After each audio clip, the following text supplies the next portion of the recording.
മക്കളെ 8ാം ക്ലാസ്സിലെ ആദ്യത്തെ പരീക്ഷ എത്തിയില്ലേ? നിങ്ങൾ ഫേസ് ചെയ്യുന്നൊരു ബുദ്ധിമുട്ട് എന്താന്ന് വെച്ചാലേ 7th നിങ്ങളുടെ മോഡലല്ല 8ാം ക്ലാസ് തുടങ്ങി ക്വസ്റ്റ്യൻ പേപ്പറിന് കേട്ടോ. അപ്പോൾ നമുക്ക് കഴിഞ്ഞ വർഷത്തെ ഒരു 4 ക്വസ്റ്റ്യൻ പേപ്പർ ആൻസർ ചെയ്യാം. അപ്പോൾ നമുക്ക് കിട്ടും അതിൻ്റെ ഒരു മോഡൽ എങ്ങനെയാണെന്നുള്ളത്. കുറേ വ്യത്യാസമുണ്ട്. 7ാം ക്ലാസ്സിൽ നിങ്ങൾക്ക് എങ്ങനെയാണെന്ന് വെച്ചാൽ പ്രവർത്തനം 1, പ്രവർത്തനം 2 എന്ന് പറഞ്ഞിട്ട് ഒരു 5 തരം പ്രവർത്തനം തരും അല്ലേ. വാങ്മയ ചിത്രം, ഡയറി തയ്യാറാക്കുക, കത്ത് തയ്യാറാക്കുക, അതൊന്നുമല്ല ഇവിടെ മക്കളെ. ഇവിടെ വേറെ മോഡലാണ് കേട്ടോ. നമുക്കൊന്ന് നോക്കാം. ആദ്യം നിങ്ങൾക്ക് 4 ചോദ്യം തരും, ബ്രാക്കറ്റിൽ നിന്ന് എടുത്ത് എഴുതാൻ പറഞ്ഞിട്ട്. അത് എളുപ്പമാണ് അല്ലേ. നോക്കൂ, 3 മക്കളുടെ ഭാരം താങ്ങാൻ കഴിയാത്തത് കൊണ്ടാണ് മൂത്തവനെ ഹോസ്റ്റലിൽ ചേർക്കാൻ തീരുമാനിച്ചത്. ഈ ഭാരം താങ്ങുക എന്നുള്ളതുകൊണ്ട് എന്താ ഉദ്ദേശിച്ചതെന്ന്? ശരിക്കും ഇങ്ങനെ ചുമല് ഏറ്റി നടക്കുമ്പോൾ ഭയങ്കര വെയിറ്റ്, അതാണോ ഉദ്ദേശിച്ചത്? ഒന്ന് നോക്കൂ. ചുമക്കാൻ കഴിയാത്തതുകൊണ്ട്, കഷ്ടപ്പെടാൻ തയ്യാറാവാത്തതുകൊണ്ട്, ചെലവ് വഹിക്കാൻ കഴിയാത്തതുകൊണ്ട്, ബാധ്യത ഏറ്റെടുക്കാൻ മടിയില്ലാത്തതുകൊണ്ട്. ഏതാ ഉത്തരം? അമ്മൂമ്മയുടെ കാര്യത്തിൽ മക്കളുടെ 3 ആളുടെയും കൂടി ഭാരം താങ്ങാൻ പറ്റത്തോണ്ട് മക്കളെ ഒരാളെ ഹോസ്റ്റലിലാക്കാൻ തീരുമാനിച്ചു. അപ്പൊ ഇവിടെ ഭാരം എന്നുള്ളതിന്റെ അർത്ഥം എന്താ? ചെലവ് അല്ലേ. 3 ആളുടെയും കൂടി പൈസ ഒറ്റയ്ക്ക് എടുക്കാൻ പറ്റത്തോണ്ട് ഒരാളുടെ ഭാരം ഇറക്കി വെച്ചു. അപ്പൊ ചെലവ് താങ്ങാൻ പറ്റാത്തോണ്ട്. കൂട്ടത്തിൽ പെടാത്തത് ഏത്? വണ്ടി ഇല്ല, വണ്ടിയില്ല. വഴി ഉണ്ട്, വഴിയുണ്ട്. വെള്ളം ഇല്ല, വെള്ളമില്ല. പൊതി അഴിച്ച്, പൊതി അഴിച്ച്. ഏതാ മക്കളെ കൂട്ടത്തിൽ പെടാത്തത്? നിങ്ങൾ ശ്രദ്ധിച്ചു നോക്കിയേ. വണ്ടി ഇല്ല എന്നുള്ളത് ചേർത്ത് എഴുതിയപ്പോൾ നടുവിൽ യാ വന്നു ഇല്ലേ. വഴി ഉണ്ട് എന്നുള്ളത് ചേർത്ത് എഴുതിയപ്പോഴും നടുവിൽ ഒരു പുതിയ യാ വന്നു. പൊതി അഴിച്ച് എന്നുള്ളത് ചേർത്ത് എഴുതിയപ്പോഴും നടുവിൽ യാ വന്നു. പക്ഷെ വെള്ളമില്ല എന്നുള്ളത് ചേർത്ത് എഴുതിയപ്പോൾ നടുവിൽ മായാണ് വന്നിട്ടുള്ളത്. ശ്രദ്ധിച്ചില്ലേ? അപ്പൊ കൂട്ടത്തിൽ പെടാത്തത് ഏതാ? ധൈര്യമായിട്ട് എഴുതാലോ, വെള്ളമില്ല എന്നുള്ളതാണെന്ന്. ഓക്കെ, അടുത്തത്. തുലാവർഷം കഴിഞ്ഞു, വൃശ്ചികക്കാറ്റടക്കി, മഞ്ഞു വീണു. മഞ്ഞു വീണു എന്ന് സൂചിപ്പിക്കുന്ന മാസം ഏതാന്ന്? എന്ത് ചോദ്യം മിസ് ഇതൊക്കെ അല്ലേ. എന്തൊരു ബുദ്ധിമുട്ടുള്ള ചോദ്യം. ഞങ്ങൾക്ക് ജനുവരി, ഫെബ്രുവരി എന്നല്ലാണ്ട് ഈ മീനം, കർക്കടകം, മേടം, ധനു ഒന്നും അറിയില്ല എന്ന് നിങ്ങൾക്ക് അറിയില്ലേ? മലയാള മാസത്തിൽ ഏത് മാസാ മഞ്ഞ് വീഴാന്നാ ചോദിച്ചേക്കണത്. തുലാവർഷം കഴിഞ്ഞാൽ കടാണ്ട് പഠിച്ചു വെച്ചോളൂ കേട്ടോ. ഏത് മാസത്തിലാ? ധനുമാസത്തിലാണ് മഞ്ഞ് വീഴ കേട്ടോ. മീനൊക്കെ ചൂടിൻ്റെ കാലമാണ്. കർക്കിടകം മഴ, ഇപ്പോഴൊക്കെ കർക്കിടക മാസമാണ്. മേടമാസമൊക്കെ വിഷു വരുന്ന മാസമാണ്. അന്നൊന്നും മഞ്ഞില്ല. ധനു മകരമാണ് മഞ്ഞ് വീഴ. നമ്മുടെ ക്രിസ്മസിൻ്റെ ഒക്കെ മാസം അപ്പോഴാണ് മഞ്ഞ് വീഴ. കേട്ടിട്ടില്ലേ? ഒരു ധനുമാസത്തിൽ കുളിരും രാവിൽ എന്നുള്ള പാട്ടൊക്കെ, ക്രിസ്മസിന് പാടുന്ന പാട്ട്. യഹൂദിയായിലെ ഒരു ഗ്രാമത്തിൽ ഒരു ധനുമാസത്തിൽ. ധനുമാസം എന്ന് വെച്ചാൽ ഏതാ? ഡിസംബർ, മഞ്ഞ് വീഴുന്ന മാസം. അങ്ങനെ ഓർത്ത് വെച്ചാൽ മതി കേട്ടോ. സാദരം വേദശാസ്ത്രങ്ങൾ അഭ്യസിച്ചതും.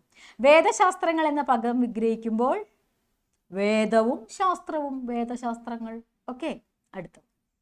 അപ്പൊ ഇങ്ങനെ കരിമുകിലിന് ഗദ്യത്തിൽ ഒരു അർച്ചനാഗീതം. ഇതിൽ മേഘവുമായിട്ട് ബന്ധപ്പെടാത്തത് ഏതാണ്? മേഘവുമായിട്ട് ബന്ധപ്പെടുത്താത്തത് ഏതിനെയാ? മേഘം രഥമാണ്, മേഘം തൂണാണ്, മേഘം സമുദ്രത്തിന്റെ വസ്ത്രമാണ്. ബന്ധപ്പെടാത്തത് ഏതാ? വൃക്ഷം. കേട്ടാ. അപ്പൊ ഇങ്ങനെ ഒരു 5 ക്വസ്റ്റ്യൻസ് നിങ്ങൾക്ക് ബ്രാക്കറ്റിൽ നിന്ന് ആദ്യം തരും. ചടുപടുന്നതിന് ഉത്തരം എഴുതിയേക്കുക. ചടുപടുന്നതിന് ഉത്തരം എഴുതാൻ പറ്റണില്ല, കൺഫ്യൂഷൻ വരുന്നുണ്ടെന്നുണ്ടെങ്കിൽ നമ്പർ ഇട്ടിട്ട് അത് വിട്ടേക്കുക. കാരണം സമയം തികയാതെ വരാറുണ്ട് പലപ്പോഴും പരീക്ഷയ്ക്ക് കുട്ടികൾക്ക്. അപ്പൊ കുഞ്ഞു ക്വസ്റ്റ്യൻ്റെ ഉത്തരമൊക്കെ 2 മണിക്കൂർ ആലോചിച്ചിരുന്നാൽ അങ്ങനെ വരിക. അപ്പൊ ആലോചിച്ചിരിക്കേണ്ട കാര്യമില്ല, ചടുപടുന്നതിന് എഴുതുക. കിട്ടണില്ലെങ്കിൽ അവിടെ നമ്പർ ഇട്ട് സ്ഥലം വിടുക. പരീക്ഷയൊക്കെ കഴിഞ്ഞിട്ട് നമുക്ക് ആലോചിച്ച് സാവകാശത്തിൽ എഴുതാം. ഓക്കെ, അടുത്തത്. ഇതിൽ 12 ഇടങ്ങഴിയുടെ ചോറും വഴിയാത്രക്കാരാണ് തട്ടുന്നത്. എത്ര ശക്തിയിലാണ് അവൻ പന്ത് തട്ടുന്നത്? തട്ടുക എന്ന പദത്തിന് 2 വാക്യത്തിലും വരുന്ന അർത്ഥവ്യത്യാസം ഏതാ? ആദ്യം ചോറ് തട്ടുക എന്ന് വെച്ചാൽ എന്താ അർത്ഥം? കഴിക്കുക. മറ്റോടത്ത് പന്ത് തട്ടുക എന്ന് വെച്ചാൽ എന്താ അർത്ഥം? പന്ത് കളിക്കുക അല്ലെ. പന്തിനെ കാലുകൊണ്ട് ബലം ഉപയോഗിച്ച് തൊഴിക്കുക, തട്ടുക എന്നുള്ള അർത്ഥം. അതാണ്. രണ്ടും ഒരേ വാക്കാണെങ്കിലും വ്യത്യസ്ത അർത്ഥമാണ്. അടുത്തത്. മോഹമേറെ വളർത്തതും ഉഷപ്പോളം തകർത്തതും ഊഹിച്ചെടുത്തു നാം എല്ലാം ഒരുമിച്ചതും. മുകളിൽ നൽകിയ ഈരടികളുടെ സമാന താളത്തിലുള്ള വരികൾ കണ്ടെത്തി എഴുതുക. അത് ഒരു കുറുക്കു വഴിയും പറഞ്ഞു തരാനില്ല എനിക്ക്. നിങ്ങൾ വായിച്ചു നോക്കണം. ഏതാണ് ഒരുപോലെ ഉള്ളതെന്ന് കണ്ടെത്തണം. ഇവിടെ ഇപ്പം ഞാൻ പറഞ്ഞു തരാം. നമ്മൾ വഞ്ചിപ്പാട്ട് രീതിയിലല്ല ഇത് ചൊല്ലുക. മോഹമേറെ വളർത്തതും ഉഷപ്പോളം തകർത്തതും. അതുപോലെ ഇവിടെ ചൊല്ലാൻ പറ്റിയതാണെന്നറിയോ? ചിന്നിയ പൂങ്കുലകളാം പട്ടുതൊങ്ങൽ ചൂഴുമൊരു. അത് ചൊല്ലി നോക്കി കണ്ടെത്തണം. ഞാൻ വേറെ എന്ത് മാർഗം പറഞ്ഞുതരാ ഈണത്തിന്? ഓക്കെ, അടുത്തത്. ഭൂമിയുടെ കാതിൽ മഹാസങ്കടങ്ങൾ അറിയിക്കുന്ന പാദങ്ങൾ വിണ്ടു പൊട്ടിയിട്ടുണ്ട്. ഈ വാക്യം സന്ദർഭത്തിന് നൽകുന്ന അർത്ഥസാധ്യതകൾ എന്തെല്ലാമാണ്? എന്താ സന്ദർഭം? ഏതാ? അമ്മമ്മ കുട്ടികളെ ഹോസ്റ്റലിലാക്കിയിട്ട് തിരിച്ചു പോകുന്ന അമ്മമ്മയുടെ ആ കാഴ്ചയാണ് അല്ലേ? അമ്മമ്മയുടെ ആ ദാരിദ്ര്യവും വയസ്സായിട്ടുള്ള വാർദ്ധക്യവും ഒക്കെ നമ്മുടെ മനസ്സിലേക്ക് വരുത്തുന്ന ഒരു വാക്യമാണിത്. അപ്പോൾ ഭൂമിയുടെ കാതിൽ സങ്കടങ്ങൾ അറിയിക്കുന്ന പാദങ്ങൾ വിണ്ടുപൊട്ടി എന്ന് വെച്ചാൽ അമ്മൂമ്മയുടെ ജീവിതം മുഴുവനും ദുരിതവും ദുഃഖവുമാണ് അല്ലേ? മകൾ മരിച്ചു. മകളുടെ 3 കുട്ടികളെ പൈസ ഇല്ലാഞ്ഞിട്ടും വയസ്സാം കാലത്ത് കഷ്ടപ്പെട്ട് അധ്വാനിച്ച് വളർത്തുകയാണ്. അപ്പോൾ അമ്മമ്മ നടക്കുന്നതിന് അമ്മമ്മ ഭൂമിയോട് സങ്കടം പറയുന്നു. അമ്മമ്മയുടെ പാദങ്ങൾ അതാണ് ഭൂമിയുടെ കാതിൽ മഹാസങ്കടങ്ങൾ അറിയിക്കുന്ന കാലുകളാണ് അമ്മമ്മയുടെ കാലുകൾ എന്ന് പറയുന്നത്. ആ കാലുകൾ വിണ്ടു പൊട്ടിയിരിക്കുന്നു, അവയ്ക്ക് വയ്യാതായിരിക്കുന്നു അല്ലേ? അപ്പൊ എന്തൊക്കെ അർത്ഥസാധ്യതകളാണ് കിട്ടുന്നത്? അമ്മമ്മയുടെ ജീവിതത്തിന്റെ ഒറ്റപ്പെടലും ദുഃഖവും ദുരിതവും എല്ലാ സങ്കടങ്ങളും വിളിച്ചറിയിക്കാൻ ഈ വാക്യങ്ങൾക്ക് കഴിയുന്നുണ്ട്. ആകാശത്തിന്റെ മഹാവിസ്തൃതിയിൽ കാർമുകിൽ ഏകാന്തത അനുഭവിക്കുന്നതായി എനിക്ക് തോന്നാറുണ്ട്. ഇങ്ങനെ പറയുന്നത് കൊണ്ട് ലേഖകൻ ഉദ്ദേശിക്കുന്നത് എന്താണ്? മാനത്ത് മഴക്കാറ് കാണുമ്പോൾ KP അപ്പൻ്റെ മനസ്സിലുണ്ടാകുന്ന പല പല വിചാരങ്ങളിൽ ഒന്നാണിത് അല്ലേ? പലതായിട്ടും മഴക്കാറിനെ കാണുമ്പോൾ KP അപ്പന് തോന്നുന്നുണ്ട്. ചിലപ്പോൾ സിംഹക്കുട്ടിയായിട്ട് തോന്നുന്നുണ്ട്, ചിലപ്പോൾ മലനിരകളായിട്ട് തോന്നുന്നുണ്ട്. പക്ഷേ വിശാലമായി കിടക്കുന്ന ആകാശം അല്ലെ, പരന്ന് വിശാലമായി കണ്ണെത്താ ദൂരത്ത് കിടക്കുന്ന ഈ ആകാശത്തിന്റെ വിസ്തൃതിയിൽ ഒരു മഴക്കാറ് ഏകാന്തത അനുഭവിക്കുന്നതായിട്ട് അദ്ദേഹത്തിന് തോന്നുന്നു. എന്ന് വെച്ചാൽ സ്വന്തം മനസ്സിൽ ജീവിതമാകുന്ന അല്ലേ ഈ മഹാസാഗരത്തിൽ ഒറ്റപ്പെട്ടു പോകുന്ന മനുഷ്യൻ, ആ മനുഷ്യൻ്റെ അങ്ങനത്തെ ഒരു ദുഃഖത്തോടു കൂടി നമ്മൾ ആകാശത്തിലേക്ക് നോക്കുമ്പോഴാണ് മഴക്കാറിനും ഏകാന്തത ഉള്ളതായിട്ട് നമുക്ക് തോന്നുക കേട്ടോ. കാരണം നമ്മുടെ ഉള്ളിൽ എന്താണോ ഉള്ളത് അതാണ് നമ്മൾ മറ്റുള്ളവരിൽ ആരോപിച്ച് കാണുക. അപ്പോൾ ലേഖകന്റെ ഉള്ളിലും ഏകാന്തതയും വ്യസനവും ഉള്ളത് കൊണ്ടായിരിക്കണം അദ്ദേഹത്തിന് ആ വിശാലമായ ആകാശത്ത് ഒഴുകി നടക്കുന്ന മഴക്കാറ്, ആ മഴക്കാറിനും ഒരു ഏകാന്തതയുണ്ടോ എന്ന് തോന്നിയത്. അടുത്തത്, കോർത്തുകൈകൾ പിടിച്ചതും പിന്നെ പേടി തീരും വണ്ണം മാർത്താണ്ഡനും ഉദിച്ചതും മറന്നില്ലല്ലേ. ഈ വരികൾ നൽകുന്ന തിരിച്ചറിവുകൾ എന്തെല്ലാം? ഇതൊക്കെ തിരിച്ചറിവുകൾ ആ കൃഷ്ണന്റെയും കുചാലന്റെയും പാഠം അല്ലേ?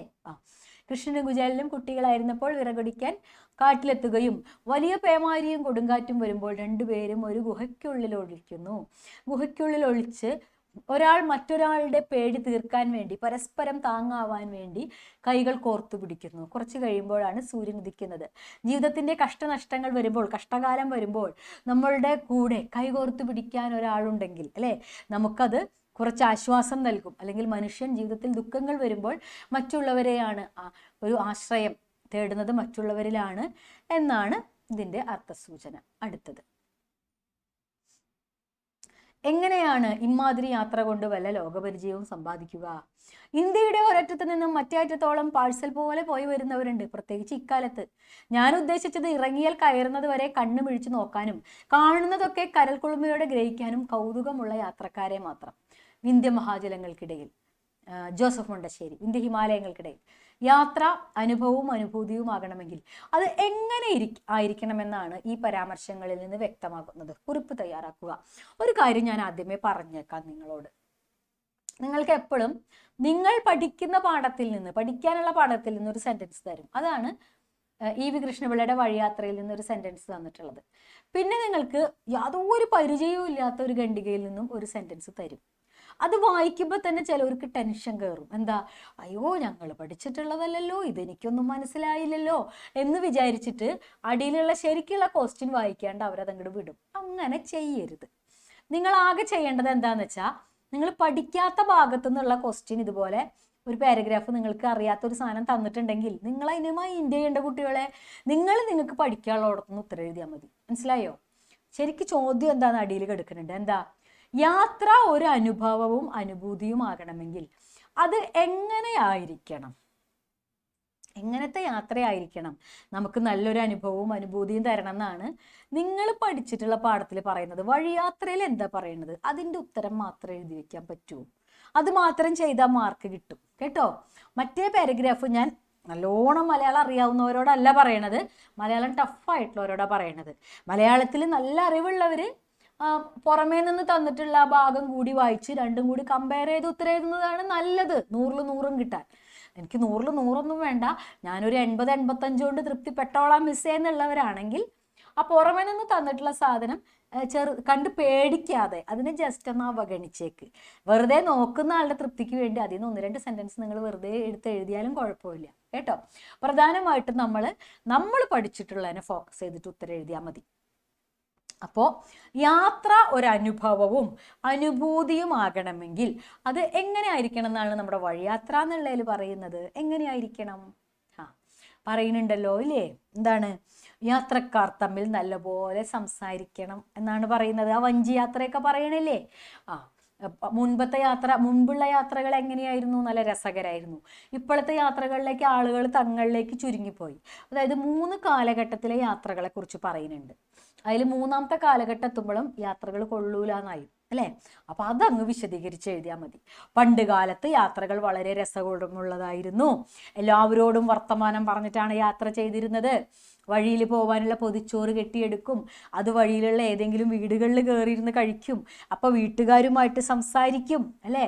ഇങ്ങനെ എല്ലാവരുമായിട്ടും ഇടപഴകി കൂട്ടുകൂടി സംസാരിച്ച് യാത്ര ചെയ്യുമ്പോഴാണ് യാത്ര നമുക്ക് ലോകപരിചയം കൊണ്ടുതരിക അല്ലേ? അല്ലാതെ ഇന്നത്തെ പോലെ ആരുമായിട്ട് സംസാരിക്കാതെ എല്ലാവരും അവനവനിലേക്ക് ഒതുങ്ങി യാത്ര ചെയ്താൽ അതുകൊണ്ട് ഗുണമുണ്ടാവില്ല. അതാണ് അതിൻ്റെ ഉത്തരം കേട്ടോ. അടുത്തത്, അടുക്കള മാത്രം ഭൂലോകമാക്കി കഴിയുന്ന അന്നത്തെ ഗൃഹനായികമാർ മിക്ക ദിവസങ്ങളിലും ഒഴിഞ്ഞ വയറുകളോട് കൂടിയാണ് പോവുക. നിങ്ങൾക്ക് പഠിക്കാനുള്ളടത്തുനിന്ന് വഴിയാത്ര, അടുത്തതും പഠിക്കാനുള്ളടത്തുനിന്ന് ഭാഗ്യവാന്മാര്. കുളിച്ചു കുറിയിട്ട് പുലികുഴലിൽ പൂക്കൾ തിരികി ദേവദർശനം കഴിഞ്ഞെത്തുന്ന കേരളീയ സ്ത്രീകൾ ഈ നാടിൻ്റെ സാക്ഷാൽ ഗ്രാമലക്ഷ്മിമാരാണ്. 2 നിരീക്ഷണങ്ങളിലെയും സ്ത്രീ ജീവിതങ്ങളെ താരതമ്യം ചെയ്യുക. ഒരു സ്ഥലത്ത് സ്ത്രീകളെ കുറിച്ച് വളരെ ദുഃഖപൂർണമായ കാര്യം പറഞ്ഞേക്കുന്നത്. കാരണം എന്താ? അടുക്കള മാത്രമായിരുന്നു അന്നത്തെ കാലത്തെ സ്ത്രീകളുടെ ഒരു ലോകം അല്ലേ? അവര് ഈ വഴിയാത്രക്കാര്, വഴിയിലൂടെ യാത്ര ചെയ്തു പോകുന്നവര് പല പല വീടുകളിലും ഭക്ഷണം കഴിക്കാൻ കയറും അല്ലേ? ആ ഗൃഹനാഥന്മാര് ഈ യാത്രക്കാർക്ക് വേണ്ടത്ര ഭക്ഷണം എല്ലാം കൊടുക്കുകയും ചെയ്യും. പക്ഷേ അടുക്കളയിലുള്ള സ്ത്രീകളുണ്ടല്ലോ, അവര് വരുന്ന ആളുകളെല്ലാം ഭക്ഷണം കഴിച്ചു കഴിഞ്ഞിട്ടേ അവര് ഭക്ഷണം കഴിക്കുള്ളൂ. അപ്പൊ മിക്ക ദിവസങ്ങളിലും അടുക്കളയിലുള്ള സ്ത്രീകളെ, ഗൃഹനായികമാർക്ക് രാത്രി ഭക്ഷണം ഉണ്ടാവില്ല. ഒഴിഞ്ഞ വയറോടെ കിടന്നുറങ്ങാൻ പോണ്ടി വരും. കാരണം എന്താ? അപ്രതീക്ഷിതമായി എത്തുന്ന ഈ യാത്രക്കാരുണ്ടല്ലോ, വഴിയാത്രക്കാര്, അവരെ അതിഥികളായിട്ട് സ്വീകരിച്ച് അവർക്ക് എല്ലാ ഭക്ഷണവും കൊടുക്കണം. അങ്ങനെ ത്യാഗം ചെയ്യുന്ന അല്ലെ, അവനവന് വേണ്ടി വയറ് നിറച്ച് ഭക്ഷണം പോലും കരുതാത്ത വിധത്തിൽ ത്യാഗം ചെയ്യുന്ന സ്ത്രീകളെ കുറിച്ചാണ് ആദ്യത്തേതിൽ പറഞ്ഞിരിക്കുന്നത്. രണ്ടാമത്തേലോ, കുളിച്ചു കുറിയിട്ട് പൂക്കൾ തിരികെ ദേവീ ദർശനം കഴിഞ്ഞെത്തുന്ന കേരളീയ വനിതകൾ നാട്ടിലെ ഗ്രാമലക്ഷ്മിമാരാണ്. രണ്ടാമത് പറഞ്ഞിരിക്കുന്നത് ക്ഷേത്രമൊക്കെ ദർശിച്ച് ദേവദർശനമൊക്കെ നടത്തി മുടിയിൽ പൂവൊക്കെ ചൂടി ഐശ്വര്യപൂർണമായിട്ട് കഴിയുന്ന സ്ത്രീകളെ കുറിച്ചാണ്. അപ്പൊ 2 തരത്തിലുള്ള സ്ത്രീകളെ കുറിച്ച് ഇവിടെ പരാമർശിച്ചിട്ടുണ്ട്. ഒന്ന്, ഐശ്വര്യസമൃദ്ധമായി അമ്പലത്തിലെല്ലാം തൊഴുത് ദീപാരാധനയൊക്കെ തൊഴുത് പൂക്കളൊക്കെ ചൂടി സാക്ഷാൽ ദേവിയെ പോലെ സൗന്ദര്യവും ഐശ്വര്യവും ഉള്ള ഒരു കൂട്ടരെ കുറിച്ച്. മറ്റൊരു കൂട്ടര് ത്യാഗം ചെയ്ത് ഒഴിഞ്ഞ വയറോടുകൂടി കിടക്കാൻ പോകുന്നവരെ കുറിച്ച്. അപ്പൊ ഭാരതീയ സ്ത്രീത്വത്തിന്റെ 2 വശങ്ങളെയും തുറന്നു കാണിക്കുകയാണ്. ഓക്കെ, അടുത്തത്, നന്മ നമുക്കതേയുള്ളൂ ഗുരുകടാക്ഷം കൂടാതെ ജന്മസാഫല്യം വരുമോ ജനിച്ചാൽ ആർക്കും. പഠിക്കാനുള്ള വരികൾ അല്ലെ. അടുത്തത്, ആചാര്യ നിയോഗത്തെ പാലിക്കും ജനങ്ങൾക്ക് നാശങ്ങളൊന്നും അനുഭവിക്കുകയില്ലല്ലോ.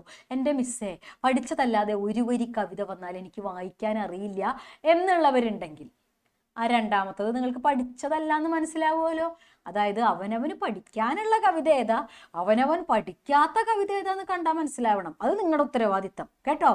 അപ്പൊ അവനവന് പഠിക്കാനുള്ള കവിത നല്ലോണം വായിച്ചേക്കുക. പഠിക്കാത്ത കവിത വായിച്ചെടുക്കാൻ പറ്റുന്നില്ല എന്നുള്ളവരുണ്ടെങ്കിൽ നൈസായിട്ട് അത് വിട്ടേക്കുക. വായിച്ചെടുക്കാൻ പറ്റുന്നുള്ളവർക്ക് അതിൻ്റെ അർത്ഥം മനസ്സിലാവുണ്ടാവും. എന്താ? ആചാര്യ നിയോഗത്തെ പാലിക്കും ജനങ്ങൾക്ക്, ഗുരുവിൻ്റെ ആജ്ഞ അനുസരിക്കുന്ന ജനങ്ങൾക്ക് ഒരു നാശവും ഒരിക്കലും ഉണ്ടാവില്ല എന്നാണ് അതിൻ്റെ അർത്ഥം. 2 കവിതാശകലങ്ങളിലും തെളിയുന്ന സങ്കല്പം വിശകലനം ചെയ്യുക. അപ്പോൾ ഒരു കവിതാസങ്കല്പം നിങ്ങൾക്ക് മനസ്സിലായിട്ടില്ലെങ്കിൽ, നിങ്ങൾക്ക് പഠിക്കാത്ത നിങ്ങളുടെ കവിത നിങ്ങൾ വായിച്ച് മനസ്സിലാക്കിയില്ലെങ്കിൽ, നിങ്ങൾ ഒരു കാര്യം ഉറപ്പിച്ചോളുക, പഠിക്കാൻ തന്നേക്കണ സാധനം വിശദമായിട്ട് എഴുതാൻ പറ്റുമല്ലോ, അത് എഴുതിയാലും മാർക്ക് കിട്ടും കേട്ടോ.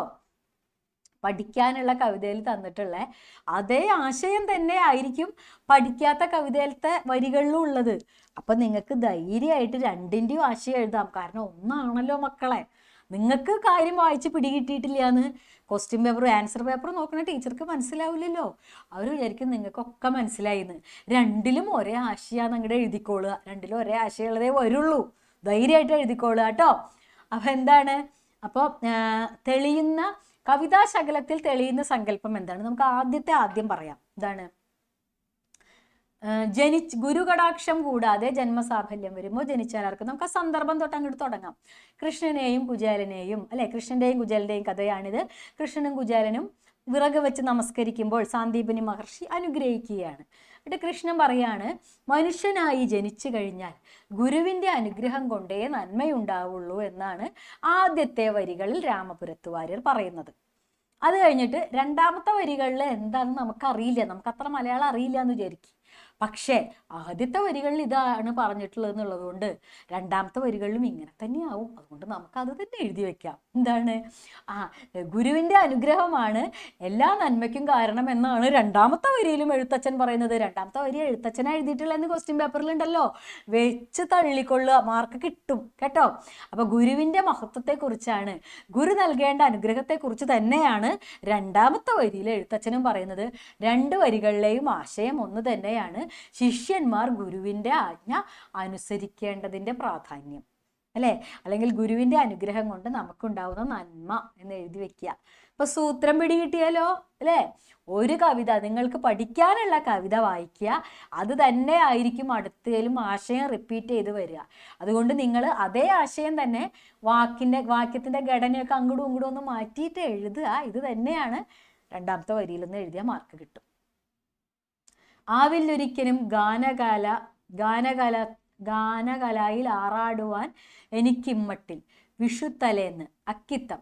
കവി ഇങ്ങനെ പറയുന്നതിൻ്റെ കാരണങ്ങൾ എന്തെല്ലാം? ഇപ്രാവശ്യം നമുക്കത് ഉൾപ്പെട്ടിട്ടില്ല എന്നാണ് എൻ്റെ വിശ്വാസം. നമുക്ക് അടുത്തത് നോക്കാം. നടുമുറ്റത്തൊരു മുല്ലത്തറയില്ലാത്ത വീടുണ്ടായിരുന്നില്ല. മുറ്റത്തൊരറ്റത്ത് തുളസിത്തടം, കുളക്കരയിൽ പുഞ്ചിരിച്ചു നിൽക്കുന്ന വെള്ളിയിലെ ചെടി, തൊടി നിറയെ മുക്കുറ്റിയിലും മൂലയിലും തഴച്ചു നിൽക്കുന്ന മന്ദാരം, ചെമ്പരത്തി, കോളാമ്പി, ശംഖുപുഷ്പം, ഇങ്ങനെ ശബളാഭമായ ഒരു പൂപ്പാലികയാണ് കേരളം. ഓക്കെ, പൂക്കളിൽ നിന്നും ആണ്ടറുതികളിൽ നിന്നുള്ള പാരഗ്രാഫാണ്. അടുത്ത സ്ലൈഡ് നോക്കാം. ഇതിനോട് ബന്ധപ്പെട്ടുള്ള ക്വസ്റ്റ്യൻ കാണും. പറഞ്ഞ പോലെ തന്നെ പഠിക്കാത്ത 4 വരി കവിത അതിൻ്റെ കൂടെ തന്നു. ആടിമുകിൽ മാല കുടിനീര് തിരയുന്നു, ആതിരകൾ കുളിരു തിരയുന്നു, ആവണികളൊന്നു കുഞ്ഞു പൂ തിരയുന്നു, ആറൊഴുക്കുകൾ തിരയുന്നു. ONVയുടെ കവിതയാണ് കേട്ടോ. അപ്പോൾ എനിക്കൊന്നും വായിച്ചില്ല, എനിക്കൊന്നും മനസ്സിലായില്ല മിസ് ചെയ്യും. ഇതൊരു കവിതയാണ്, വിട്ടേക്ക്, നമ്മൾ ചോദ്യം വായിക്കൂ. കേരളീയ പ്രകൃതിയെ ആവിഷ്കരിക്കുന്ന രചനാഭാഗങ്ങളാണ് മുകളിൽ കൊടുത്തിരിക്കുന്നത്. 2 സന്ദർഭങ്ങളും പരിഗണിച്ച് കേരളീയ പ്രകൃതിക്ക് വന്ന മാറ്റം വിലയിരുത്തുക. ഇത്രയേ വേണ്ടൂ. എന്താ വേണ്ടത്? കേരളത്തിന്റെ പ്രകൃതിക്ക് പണ്ടത്തേതിൽ നിന്നും ഇന്നത്തേതിലെത്തിയപ്പോൾ വന്ന മാറ്റം എന്താണെന്ന്. അതിന് എൻ്റെ മക്കള് ഈ മുകളിൽ തന്നിരിക്കുന്ന കവിത വായിച്ച് ബുദ്ധിമുട്ടൊന്നും വേണ്ട. ആദ്യത്തെ ഭാഗം നിങ്ങൾക്ക് പഠിക്കാനുള്ള ഭാഗത്ത് കേരളത്തിൽ എന്തൊക്കെ പൂക്കളുണ്ടെന്ന് വിശദമായിട്ട് പറഞ്ഞിട്ടുണ്ട് ഇല്ലേ? ശംഖുപുഷ്പം, മുല്ല, ചെമ്പരത്തി, ചെത്തി, മന്ദാരം, ഇങ്ങനെയുള്ള കണ്ടമാനം പൂക്കളും ചെടികളും വിടർന്ന് വിലസി നിൽക്കുന്ന ഒരു പൂപ്പാലികയാണ് കേരളം എന്ന് വീട്ടിൽ പറഞ്ഞിട്ടുണ്ട്. ഇന്നത്തെ അവസ്ഥ എന്താണെന്ന് നിങ്ങൾ അങ്ങോട്ട് എഴുതി വെച്ചോളുക.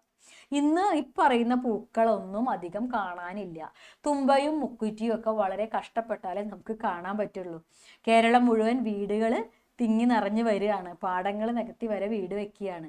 അതുകൊണ്ട് ഇത്തരം പുഷ്പസമൃദ്ധി അല്ലെ, അതിനുള്ള സ്ഥലമൊന്നും കേരളത്തിലില്ല. കേരളത്തിന്റെ ഭൂപ്രകൃതിയൊക്കെ അടിമുടി മാറിക്കൊണ്ടിരുന്നു എന്ന് എഴുതിയാൽ മാർക്ക് കിട്ടും കേട്ടോ. അപ്പോൾ ആരും ഈ 4 വരി കണ്ടിട്ട് ഈശ്വര പഠിക്കാത്തോടന്ന് ക്വസ്റ്റ്യൻ വന്നേ, ഈ പാവം ഞാൻ എങ്ങനെ ഇതൊക്കെ വായിച്ച് മനസ്സിലാക്കി ആൻസർ ചെയ്യുന്നു പേടിക്കുകയേ വേണ്ട. പഠിക്കാത്ത സ്ഥലത്തു നിന്നുള്ള വരികൾ നിങ്ങൾ വിട്ടോ മക്കളെ, ധൈര്യമായിട്ട് കണ്ണടച്ച് വിട്ടിട്ട് ശരിക്കും എന്താ ചോദ്യം എന്ന് വായിച്ചു നോക്കുക. ശരിക്കുമുള്ള ചോദ്യം അതിന് താഴെ കൊടുത്തിട്ടുണ്ടാവും. അതിൽ മാത്രം കോൺസെൻട്രേറ്റ് ചെയ്യുക. എന്താ കോൺസെൻട്രേറ്റ് ചെയ്യേണ്ടത്? കേരള പ്രകൃതിക്ക് വന്ന മാറ്റാ ചോദിച്ചിട്ടുള്ളത്. അതിന് മുമ്പുള്ള കേരള പ്രകൃതി എങ്ങനെയായിരുന്നു എന്ന് വിശദമായിട്ട് പൂക്കളും ആണ്ടർതികളും എന്നുള്ള പാരഗ്രാഫിൽ കൊടുത്തിട്ടുണ്ട്. അത് മാത്രം വായിച്ചാലും നിങ്ങൾക്ക് ചോദ്യം ആൻസർ ചെയ്യാൻ പറ്റും. അപ്പൊ അങ്ങനെ കുറച്ച് സൂത്രമൊക്കെ പ്രയോഗിക്കുക പരീക്ഷയ്ക്ക് കേട്ടാ. അടുത്തത്, ദുർവിചാരങ്ങളുടെയും വൃത്തിഹീനതകളുടെയും ശുദ്ധീകരണമാണിതിൽ പ്രധാനം. ചേട്ടയെ കളയുക എന്ന ഈ ചടങ്ങിന് സാനിറ്ററിയുടേതായ ഒരു ഔപചാരികതയുണ്ട്. പൂക്കളും ആണ്ടർതികളും. മഴക്കാല പൂർവ്വ ശുചീകരണം പൂർത്തിയായി. ജനകീയ ശുചീകരണം കേരള മാതൃകയായി.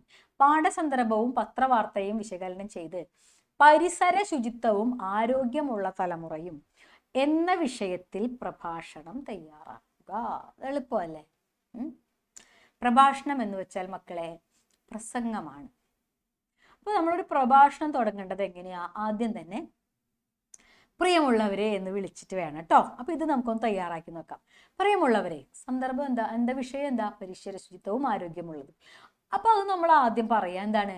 പ്രിയമുള്ളവരെ, ഇന്ന് ഞാൻ നിങ്ങളോട് പറയാൻ പോകുന്നത് പരിസര ശുചിത്വവും ആരോഗ്യമുള്ള തലമുറയും എന്ന വിഷയത്തെ കുറിച്ചാണ്. ഇങ്ങനെ വേണം നമ്മൾ പ്രഭാഷണം തുടങ്ങാൻ കേട്ടോ. എന്നിട്ട് മുമ്പുള്ളത് വായിച്ചു നോക്കൂ.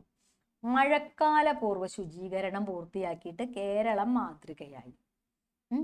പിന്നെ അതിനു മുമ്പ് പൂക്കളിൽ നിന്നും ആണ്ടർതികളിൽ നിന്നും ഒരു ചെറിയ സെന്റൻസും കൊടുത്തിട്ടുണ്ട് അല്ലെ, ചേട്ട കളയുക എന്നുള്ളത്. സത്യത്തിൽ അതിന് നമ്മുടെ പ്രഭാഷണത്തിൽ വലിയ പ്രാധാന്യം കൊടുക്കേണ്ട കാര്യമില്ല. നമ്മൾ ഇങ്ങനെ തുടങ്ങുക. പ്രിയമുള്ളവരെ, പരിസര ശുചിത്വവും ആരോഗ്യമുള്ള തലമുറയും എന്നതിനെ കുറിച്ചാണ് ഞാൻ നിങ്ങളോട് ഇന്ന് സംസാരിക്കാൻ പോകുന്നത് എന്ന് പറയുക. എന്നിട്ട് നിങ്ങൾ നിങ്ങളുടെ ലോജിക്ക് വെച്ചൊന്ന് നോക്കുക. ആരോഗ്യമുള്ളൊരു മനുഷ്യൻ വേണമെങ്കിൽ നമ്മുടെ പരിസരത്തിന് ശുചീകരണം വേണ്ടേ മക്കളെ? വേണം അല്ലേ? അപ്പൊ ആദ്യം അത് തന്നെ പറയുക. നമ്മൾ ഓരോരുത്തരും ആരോഗ്യത്തോടു കൂടെ ഇരിക്കണമെങ്കിൽ നമ്മുടെ പരിസരം ശുചിയുള്ളതായിരിക്കണം അല്ലേ? ശുചിയുള്ള പരിസരത്തിൽ നിന്നേ ആരോഗ്യമുള്ള ഒരു തലമുറ വളർന്നു വരികയുള്ളൂ എന്നാണ് ഞാൻ വിശ്വസിക്കുന്നത്. നിങ്ങളും അങ്ങനെ തന്നെയല്ലേ? ഇങ്ങനെ ചോദിക്കണം. പ്രഭാഷണമാണല്ലോ, പ്രസംഗമാണല്ലോ, ഇപ്പൊ ഇന്ററാക്ഷൻ വേണം. ഇങ്ങനെ ചോദിച്ചാൽ ആദ്യത്തെ പാരഗ്രാഫ് ആയില്ലേ? അതിനുശേഷം എങ്ങനെയൊക്കെയാണ് നമ്മൾ നമ്മുടെ പരിസരത്തെ വൃത്തികേടാക്കുന്നതെന്ന് എഴുതുക. സാധനങ്ങൾ വലിച്ചെറിഞ്ഞിട്ടും അല്ലേ, നമുക്കത് അറിയാം. എന്നിട്ട് അതുമൂലം ഉണ്ടാകുന്ന രോഗങ്ങൾ ഏതൊക്കെയാണെന്ന് എഴുതുക. അതും നിങ്ങൾക്ക് അറിയുന്നുണ്ടാവും ഇല്ലേ? ടൈഫോയിഡ്, മലേറിയ, അങ്ങനെ പല പല രോഗങ്ങളും, കൊതുക് പരത്തുന്നതായിക്കോട്ടെ, വൃത്തിയില്ലാത്തത് കൊണ്ട് വരുന്ന രോഗങ്ങൾ ഏതൊക്കെയാണ്, അതിന് കാരണമാകുന്നത് നമ്മുടെ ഏതൊക്കെ പ്രവൃത്തിയാണെന്ന് എഴുതുക. നമ്മൾ മാലിന്യങ്ങൾ അവിടെ എവിടെയും വലിച്ചെറിയുക, വഴിയരികിലിരുന്ന് മലമൂത്ര വിസർജനം അല്ലെ, ഇതൊക്കെ നമുക്ക് എഴുതാം. അതിനുശേഷം നമ്മൾ എന്തെഴുതണം? ഇതിലേക്ക് വരാം, ക്വസ്റ്റ്യനിലേക്ക് വരാം അല്ലേ? ഇതിനൊരു പരിഹാരമായി നമ്മൾക്ക് എന്താണ് ചെയ്യേണ്ടത് എന്നിട്ട് എഴുതാം. എന്തെന്ന്? മഴക്കാലത്തിന് മുമ്പ് നമ്മളുടെ ഓടകളും കാര്യങ്ങളും എല്ലാം നമ്മൾ ശുചിയാക്കണം. അത് ശുചിയാക്കാത്തത് കൊണ്ടാണ് ഇപ്പോൾ വെള്ളപ്പൊക്കം വരുന്നത് അല്ലേ? ഓടകളിലൂടെ ശരിക്കും വെള്ളം ഒഴുകി പോകുന്നില്ല, കാരണം മഴയ്ക്ക് മുമ്പ് ഇത് ശുചിയാക്കിയിട്ടില്ല. അപ്പം അതെല്ലാം ശുചിയാക്കണം. അങ്ങനെ ചില കാര്യങ്ങളൊക്കെ നമ്മൾ ചെയ്യേണ്ടതായിട്ടുണ്ട് എന്ന് പറഞ്ഞ് നമ്മുടെ കേരളത്തിന് നമ്മൾ ചെയ്തു കൊടുക്കേണ്ട ശുചീകരണ പ്രവർത്തനങ്ങൾ ഏതൊക്കെയാണെന്ന് എഴുതുക. ഓരോ കാലത്തിന് മുമ്പായിട്ട് അല്ലേ? പ്രത്യേകിച്ച് വർഷക്കാലത്തുന്നതിന് മുമ്പ് നമ്മൾ കുറേ കാര്യങ്ങൾ ചെയ്യണം. എന്നാൽ രോഗങ്ങൾ, മഴക്കാലത്ത് രോഗങ്ങൾ പടരാതിരിക്കുള്ളൂ. അതൊക്കെ വൃത്തിയായിട്ട് എഴുതിയേക്കാം.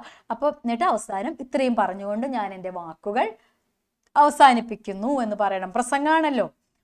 ഒരു കാര്യം ശ്രദ്ധിക്കേണ്ടത്, എന്ത് കാര്യം പറയുമ്പോഴും നമ്മൾ മുമ്പിലിരിക്കുന്ന ആളുകളുമായിട്ട് ഇന്ററാക്ട് ചെയ്തിട്ട് വേണം പറയാൻ. അങ്ങനെയാണ് ഞാൻ കരുതുന്നത്. നിങ്ങളും അങ്ങനെ തന്നെയല്ലേ? നിങ്ങളുടെ അഭിപ്രായവും അത് തന്നെയല്ലേ എന്നൊക്കെ ചോദിക്കണം. ഇത് വളരെ ഈസി ആയിട്ടുള്ള ഒരു സബ്ജക്റ്റ് ആണ് അല്ലേ, പരിസര ശുചീകരണം എന്നുള്ളത്. അടുത്തത്, കരച്ചിൽ വടുകെട്ടിയ മുഖം, തേവി തേവി വറ്റിപ്പോയ കിണർ, ഭൂമിയുടെ കാതിൽ മഹാസങ്കടങ്ങൾ അറിയിക്കുന്ന പാദങ്ങൾ. ഈ സൂചനകളും പാഠസന്ദർഭങ്ങളും ഒക്കെ പരിചയപ്പെടുത്തി അമ്മൂമ്മയുടെ കഥാപാത്ര നിരൂപണം. ഇത്ര ഈസി ആയിട്ടൊരു ചോദ്യം വരാനില്ല. ആ കഥ അങ്ങോട്ട് എഴുതി വെച്ചേക്കാട്ടോ. അറിയാലോ കഥ എന്താന്ന് അല്ലേ? അമ്മൂമ്മ ഒരു വലിയ ദുഃഖ കഥാപാത്രമാണ്. മകള് മരിച്ചുപോയി അല്ലേ? മകളുടെ ഭർത്താവ് മദ്യപാനിയായിരുന്നു, ഒരുപാട് ഉപദ്രവിക്കുമായിരുന്നു. ഒടുവിൽ 3 കുട്ടികളായപ്പോൾ ആ അമ്മ വിളക്ക് ഊതിക്കിടത്തിക്കൊണ്ട് കൊന്നതാണെന്നുള്ള സൂചനയുണ്ട് അവിടെ. മക്കളെ ഇരുട്ടിലാക്കിക്കൊണ്ട് അദ്ദേഹം ഓടിപ്പോയി. മക്കൾ 3 അമ്മമ്മയുടെ തലയിൽ ഭാരമായി മാറി. അമ്മൂമ്മ കഴിയുന്നത്ര അവരെ വളർത്തുന്നുണ്ട്. അവസാനം ഹോസ്റ്റലിൽ കൊണ്ടാക്കുന്നു, ഹോസ്റ്റലിൽ ഫീസ് കൊടുക്കാനുള്ള ബുദ്ധിമുട്ടുകൾ അല്ലേ, പിഞ്ഞിക്കേറിയ പേഴ്സിൽ നിന്ന് പൈസ എടുക്കുന്നതൊക്കെ അറിയാലോ. ആ കഥ അങ്ങ് എഴുതുക. അവസാനം ഒരു കാലത്ത് മക്കൾ വളർന്ന് വലുതാകുമ്പോൾ അമ്മൂമ്മയുടെ സാരിയുടെ നിറമൊക്കെ പോയപ്പോൾ അമ്മൂമ്മേനെയൊക്കെ പുച്ഛത്തോടെ നോക്കുമായിരിക്കുന്ന കഥാകൃത്ത് പറയുന്നുണ്ട്. അതും കൂടി എഴുതിയേക്കാം കേട്ടോ. അടുത്തത് കവിതയ്ക്ക് ആസ്വാദനം തയ്യാറാക്കുക. കവിത നമുക്ക് അടുത്ത സ്ലൈഡിൽ നോക്കാം. പുറമേ നിന്നൊരു കവിതയാണ് തന്നിരിക്കുന്നത്. ഇതിന് ആസ്വാദനം തയ്യാറാക്കാം. ഞാനൊരു കാര്യം പറയാം, മലയാളത്തിൽ നല്ല കഴിവുള്ളവർ മാത്രം ഈ പണിക്ക് പോയാൽ മതി. കാരണം നമുക്ക് ഓപ്ഷൻസ് ഉണ്ട്. അതിന് മുമ്പ് തന്നിരിക്കുന്ന ടെക്സ്റ്റ് ബേസ് ചെയ്തിട്ടുള്ള ചോദ്യങ്ങളിൽ നിന്ന് 2 എണ്ണം എഴുതുകയാണെങ്കിൽ പിന്നെ നമ്മൾ ഇത് എഴുതണ്ട. അതല്ല, മലയാളത്തിൽ നല്ല അസല് കഴിവുണ്ടെന്നുള്ളവർ ഇത്തിരി ഉഴപ്പന്മാരും കൂടിയാണെങ്കിൽ പഠിക്കേണ്ട എസ്സേ പഠിച്ചില്ലെങ്കിൽ നമുക്ക് ഇത് എഴുതി വെച്ച് മാർക്ക് നേടാം. അത് നിങ്ങളുടെ കഴിവ് പോലെ നിങ്ങൾ ചെയ്തേക്കുക. ഓക്കെ, അടുത്തത് നോക്കാം. അടുത്ത ക്വസ്റ്റ്യൻ പേപ്പർ കേട്ടോ. നന്മ നമുക്കതേയുള്ളൂ ഗുരുകടാക്ഷം കൂടാതെ. ഗുരുകടാക്ഷം എന്നതിന്റെ വിഗ്രഹരൂപം ഗുരുവിന്റെ കടാക്ഷം.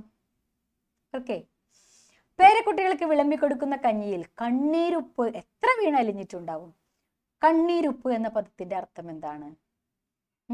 അമ്മുമ്മയുടെ ദുഃഖവും ദുരിതവുമാണ് സൂചിപ്പിക്കുന്നത് കേട്ടോ, കണ്ണീരുപ്പ് എന്നുള്ളതുകൊണ്ട്. അടുത്തത് കൂട്ടത്തിൽ പെടാത്തത് ഏതാ? ഇത് കഴിഞ്ഞ ക്വസ്റ്റ്യൻ പേപ്പറിൽ ഉണ്ടായിരുന്ന പോലെ ഒന്ന് നോക്കിയേ നിങ്ങള്. യാ വരാത്തത് ഏതാന്ന്? മഴയില്ല എന്നുള്ളതിൽ യാ വന്നു, വണ്ടിയില്ല എന്നുള്ളതിൽ യാ വന്നു, പുതിയ എഴുച്ചിൽ യാ വന്നു. തേവി എന്നുള്ളതിന്റെ നടുവിൽ മാത്രം യാ വന്നില്ല, താ ഡബിൾ ആവുക ചെയ്തത്. അപ്പൊ അതാണ് കൂട്ടത്തിൽ പെടാത്തത് അല്ലേ. എനിക്ക് മഴയേക്കാൾ ഇഷ്ടം കാർമുകില. മുകില് എന്ന പദത്തിന് സമാന പദം ഏതാ? മുകിൽ, മേഘം. ഓക്കെ, മാതൃക പോലെ എഴുതുക. ലോകത്തെ സംബന്ധിക്കുന്നത് ലൗകികം, വ്യവസായത്തെ സംബന്ധിക്കുന്നത് എന്താ? വ്യാവസായികം. ഓക്കെ, വ്യാവസായികം. അടുത്തത് 2 മാർക്കിന്റെ ക്വസ്റ്റ്യൻസ് ആണ്. അതിൽ 12 ഇടങ്ങഴിയുടെ ചോറും വഴിയാത്രക്കാരാണ് തട്ടുന്നത്. പന്ത് തട്ടുന്നത് കാണാൻ രസമാണ്. സെയിം ക്വസ്റ്റ്യൻ റിപ്പീറ്റഡ് ആയിട്ട് വന്നു കഴിഞ്ഞ ക്വസ്റ്റ്യൻ പേപ്പറിൽ, അതുകൊണ്ട് അതിന്റെ ആൻസർ പറയുന്നില്ല. അടുത്തത് സാന്ദീപനി ഗേഹെ പണ്ടു സാഹസാൽ കഴിഞ്ഞതും നാം സാദരം വേദശാസ്ത്രങ്ങൾ അഭ്യസിച്ചതും. സമാനാർത്ഥമുള്ള ഈരടി കണ്ടെത്തുക. അതും കഴിഞ്ഞ ക്വസ്റ്റ്യൻ പേപ്പറിൽ റിപ്പീറ്റ് ചെയ്തതാണ്, അതിന്റെ ആൻസർ പറയുന്നില്ല കേട്ടോ. അടുത്തത് പത്തായം കാലിയായി പേടി സ്വപ്നം പോലെ തൂങ്ങി നിൽക്കുന്ന കാലവർഷം. കരിയടർന്ന കണ്ടങ്ങളിൽ വിരിപ്പൂവിള കാറ്റാടി നിൽക്കുകയാണ്. വാക്യങ്ങളിൽ തെളിയുന്ന കർക്കിടക മാസത്തിന്റെ പ്രത്യേകതകൾ ഏതാ? മക്കളെ, കർക്കിടക മാസം എന്ന് വെച്ചാൽ ഏതാ? ഈ ജൂലൈ മാസം. നമ്മളിപ്പോൾ കടന്നു പോയിക്കൊണ്ടിരിക്കുന്ന മാസമാണ് കർക്കിടക മാസം. അതിന്റെ പ്രത്യേകതകൾ ഈ വാക്യങ്ങൾ വായിക്കാണ്ട് തന്നെ നമുക്ക് അറിയാൻ പറ്റണം ഇല്ലേ? പക്ഷെ ഇപ്പോഴത്തെ കാലത്ത് അത് അറിയാൻ പറ്റില്ല. പണ്ടത്തെ കാലത്തായിരുന്നു കർക്കിടകത്തിന് അത്തരം പ്രത്യേകതകൾ ഉണ്ടായിരുന്നത്. ഒന്നാമത്തെ പ്രത്യേകത എന്താന്ന് വെച്ചാൽ അത് അതിൽ എഴുതിയിട്ടുണ്ട്, പത്തായം കാലിയായി. അതായത് ദാരിദ്ര്യം ഒന്നാമത്തെ പ്രത്യേകത. പത്തായം കാലിയായി എന്ന് വെച്ചാൽ പണ്ട് കാലത്ത് പത്തായത്തിലാണ് നെല്ല് സംഭരിച്ചു വെക്കുക. അതിൽ നിന്ന് എടുത്താണ് അരി ഉണ്ടാക്കി ചോറുണ്ണുക. അല്ലാണ്ട് ഇന്നത്തെ പോലെ സൂപ്പർ മാർക്കറ്റിൽ പോയിട്ട് പാക്കറ്റിൽ അരി മേടിച്ചു കൊണ്ടുവരികയല്ല ചെയ്യുക. നെല്ലിട്ട് വെച്ചിരുന്ന പത്തായം കാലിയായി എന്ന് വെച്ചാൽ ദാരിദ്ര്യം വന്നു തീർന്നു, ഭക്ഷണത്തിന് വകയില്ലാതായി. അതാണ് ഒന്നാമത്തെ പ്രത്യേകത. പേടി സ്വപ്നം പോലെ കാലവർഷം തൂങ്ങി നിൽക്കുന്നു. പുറത്തിറങ്ങി ഒരു പണിയും ചെയ്ത് പൈസ ഉണ്ടാക്കാൻ പറ്റില്ല. കാരണം എന്താ? കാലവർഷം വരികയായി, നിന്ന് പെയ്യും കർക്കിടകത്തിൽ, രാവും പകലും ഇല്ലാതെ. പുറത്തേക്ക് ഇറങ്ങി ഒരു പണി ചെയ്ത് പൈസ മേടിക്കാൻ പറ്റില്ല. മനസ്സിലായോ? അപ്പൊ എന്തൊക്കെ പ്രത്യേകതകളാ കണ്ടെത്തിയിട്ടുള്ളത്? ഭക്ഷണം തീർന്നു പോയി, ദാരിദ്ര്യം, ഭക്ഷണത്തിന് പോലും വകയില്ലാത്ത ദാരിദ്ര്യം, ജോലി തേടി പുറത്തിറങ്ങാൻ പറ്റാത്ത വിധത്തിലുള്ള കാറ്റും മഴയും. ഓക്കെ, ഒടുവിൽ കൽപ്പാലക്കടവിൽ പിറ്റേ ദിവസം ഉച്ചയ്ക്ക് എത്തുമ്പോഴേക്കും നമ്പ്യാരിക്ക് ഖുറാനെ പറ്റി അല്പം അറിയാം, ജോത്സ്യന് പറവൂരെ ഗൃഹസ്ഥന്മാരെ പറ്റി അറിയാം, ഗൃഹസ്ഥന് പെരുങ്ങാട്ടെ മരിച്ചിനി കൃഷിയെ പറ്റി അറിയാം, രോഗിക്ക് അംബാസമുദ്രത്തിലെ ചിന്താർമണി വൈദ്യന്റെ പാടത്തെ പറ്റിയും അറിയാം. നെക്സ്റ്റ് സ്ലൈഡിലാണ് അതിന്റെ ചോദ്യം ഉള്ളത്, നോക്കട്ടെ. വഴിയാത്രയിൽ നിന്നുള്ള ഭാഗമാണിത്. ഇത്തരത്തിൽ ഹൃദ്യമായ ബന്ധങ്ങൾ സൃഷ്ടിക്കാൻ ഇന്നത്തെ യാത്രകൾക്ക് കഴിയുന്നുണ്ടോ? നിങ്ങളുടെ അഭിപ്രായം പറയുക. ധൈര്യമായിട്ട് പറഞ്ഞേക്ക, ഇല്ല. കാരണം പണ്ടത്തെ കാലത്ത് വള്ളത്തിലോ വഞ്ചിയിലോ അല്ലെങ്കിൽ നടന്നോ ഒക്കെ യാത്ര ചെയ്യുന്നവർ തമ്മിൽ ധാരാളം സംസാരിക്കും അല്ലെ. ധാരാളം സംസാരിച്ച് അവർ അങ്ങോട്ടും ഇങ്ങോട്ടും അറിവുകൾ കൈമാറും. അതുകൊണ്ടാണ് ഇത്തരത്തില് ഒരു യാത്ര കഴിയുമ്പോഴേക്കും മറ്റുള്ളവരുടെ എല്ലാ കാര്യങ്ങളും നമുക്ക് അറിയാറാവും എന്ന് പറഞ്ഞിട്ടുള്ളത്. പക്ഷെ ഇന്നത്തെ യാത്രകൾ മൊബൈലിൽ തലപൊഴുത്തി വെച്ചിട്ടുള്ളതാണ്. ഒരു ബസ് സ്റ്റേഷനിലോ റെയിൽവേ സ്റ്റേഷനിലോ എവിടെ എത്തിയാൽ അവിടെ കയറുന്നത് തൊട്ട് ലക്ഷ്യസ്ഥാനത്ത് ഇറങ്ങുന്നത് വരെ മൊബൈലിൽ നിന്ന് തല പൊന്തിച്ച് നോക്കുന്ന ഒരു യാത്രക്കാരനെ കാണാൻ വലിയ ബുദ്ധിമുട്ടാണ്. അതുകൊണ്ട് പരസ്പരമുള്ള ഒരു പങ്കുവയ്ക്കലും ഇന്നത്തെ കാലത്ത് നടക്കുന്നില്ല എന്ന് എഴുതിയേക്കുക. ഓക്കെ, അടുത്തത് കൈകൾ കോർത്തു പിടിച്ചതും പിന്നെ പേടി തീരുംവണ്ണം മാർത്താണ്ഡനെ മുതിച്ചതും. കൃഷ്ണൻ കൂട്ടുകാർക്കും പേടി തോന്നിയ സന്ദർഭം വിവരിക്കുക. കഴിഞ്ഞ ക്വസ്റ്റ്യൻ പേപ്പറിൽ നമ്മൾ ഇതേ ചോദ്യം പറഞ്ഞു ഇല്ലേ? സന്ദീപനിയുടെ ഗുരുഭഗ്നി നിയോഗേനയാണ് കാട്ടിലേക്ക് പോയത്. പെട്ടെന്ന് കാറ്റും മഴയും വന്നു, എല്ലാം പറഞ്ഞു കഴിഞ്ഞതാ. അടുത്തത്, വർണ്ണത്തിളപ്പിന്റെ ലോകം വളരെ പെട്ടെന്ന് മാറ്റിമറയ്ക്കും. നിറം മങ്ങിയ അമ്മമ്മയുടെ സാരിയിലേക്ക് വെറുപ്പോടെ മക്കൾ നോക്കും. വർണ്ണത്തിളപ്പിന്റെ ലോകം എന്ന പ്രയോഗത്തിന്റെ അർത്ഥം എന്ത്? കുട്ടികൾ വലുതാവുകയാണ് അല്ലേ? കുട്ടികൾ വലുതാവും തോറും അവരുടെ ലോകം മാറും, അവരുടെ സൗഹൃദങ്ങളുടെ ആഴം കൂടും, അവർ കാണുന്ന ലോകത്തിന് നിറപ്പകിട്ട് കൂടും. പണത്തിൻ്റെ ഒരു ലോകം അവർ പരിചയപ്പെടും. പണത്തിൻ്റെയും സൗകര്യങ്ങളുടേതുമായ ഒരു വലിയ ലോകത്തേക്ക് കുട്ടികൾ കടന്നു കയറുമ്പോൾ തങ്ങളെ വളർത്തി വലുതാക്കിയ അമ്മമ്മയുടെ നിറം മങ്ങിയ സാരിയിലേക്ക് അവർക്കൊരു വെറുപ്പോടെ നോക്കേണ്ടി വരും. വർണ്ണത്തിളപ്പിന്റെ ലോകം എന്നുള്ളത് കൊണ്ട് ഉദ്ദേശിച്ചേക്കുന്നത് എന്താ? മാറുന്ന സുഖ സൗകര്യങ്ങൾ, വർദ്ധിക്കുന്ന പൈസ അല്ലെ? അവർ വലുതാവുന്നതനുസരിച്ച് നല്ല ജോലി കിട്ടുമായിരിക്കും, പൈസ കൂടുമായിരിക്കും, സൗകര്യങ്ങൾ കൂടും.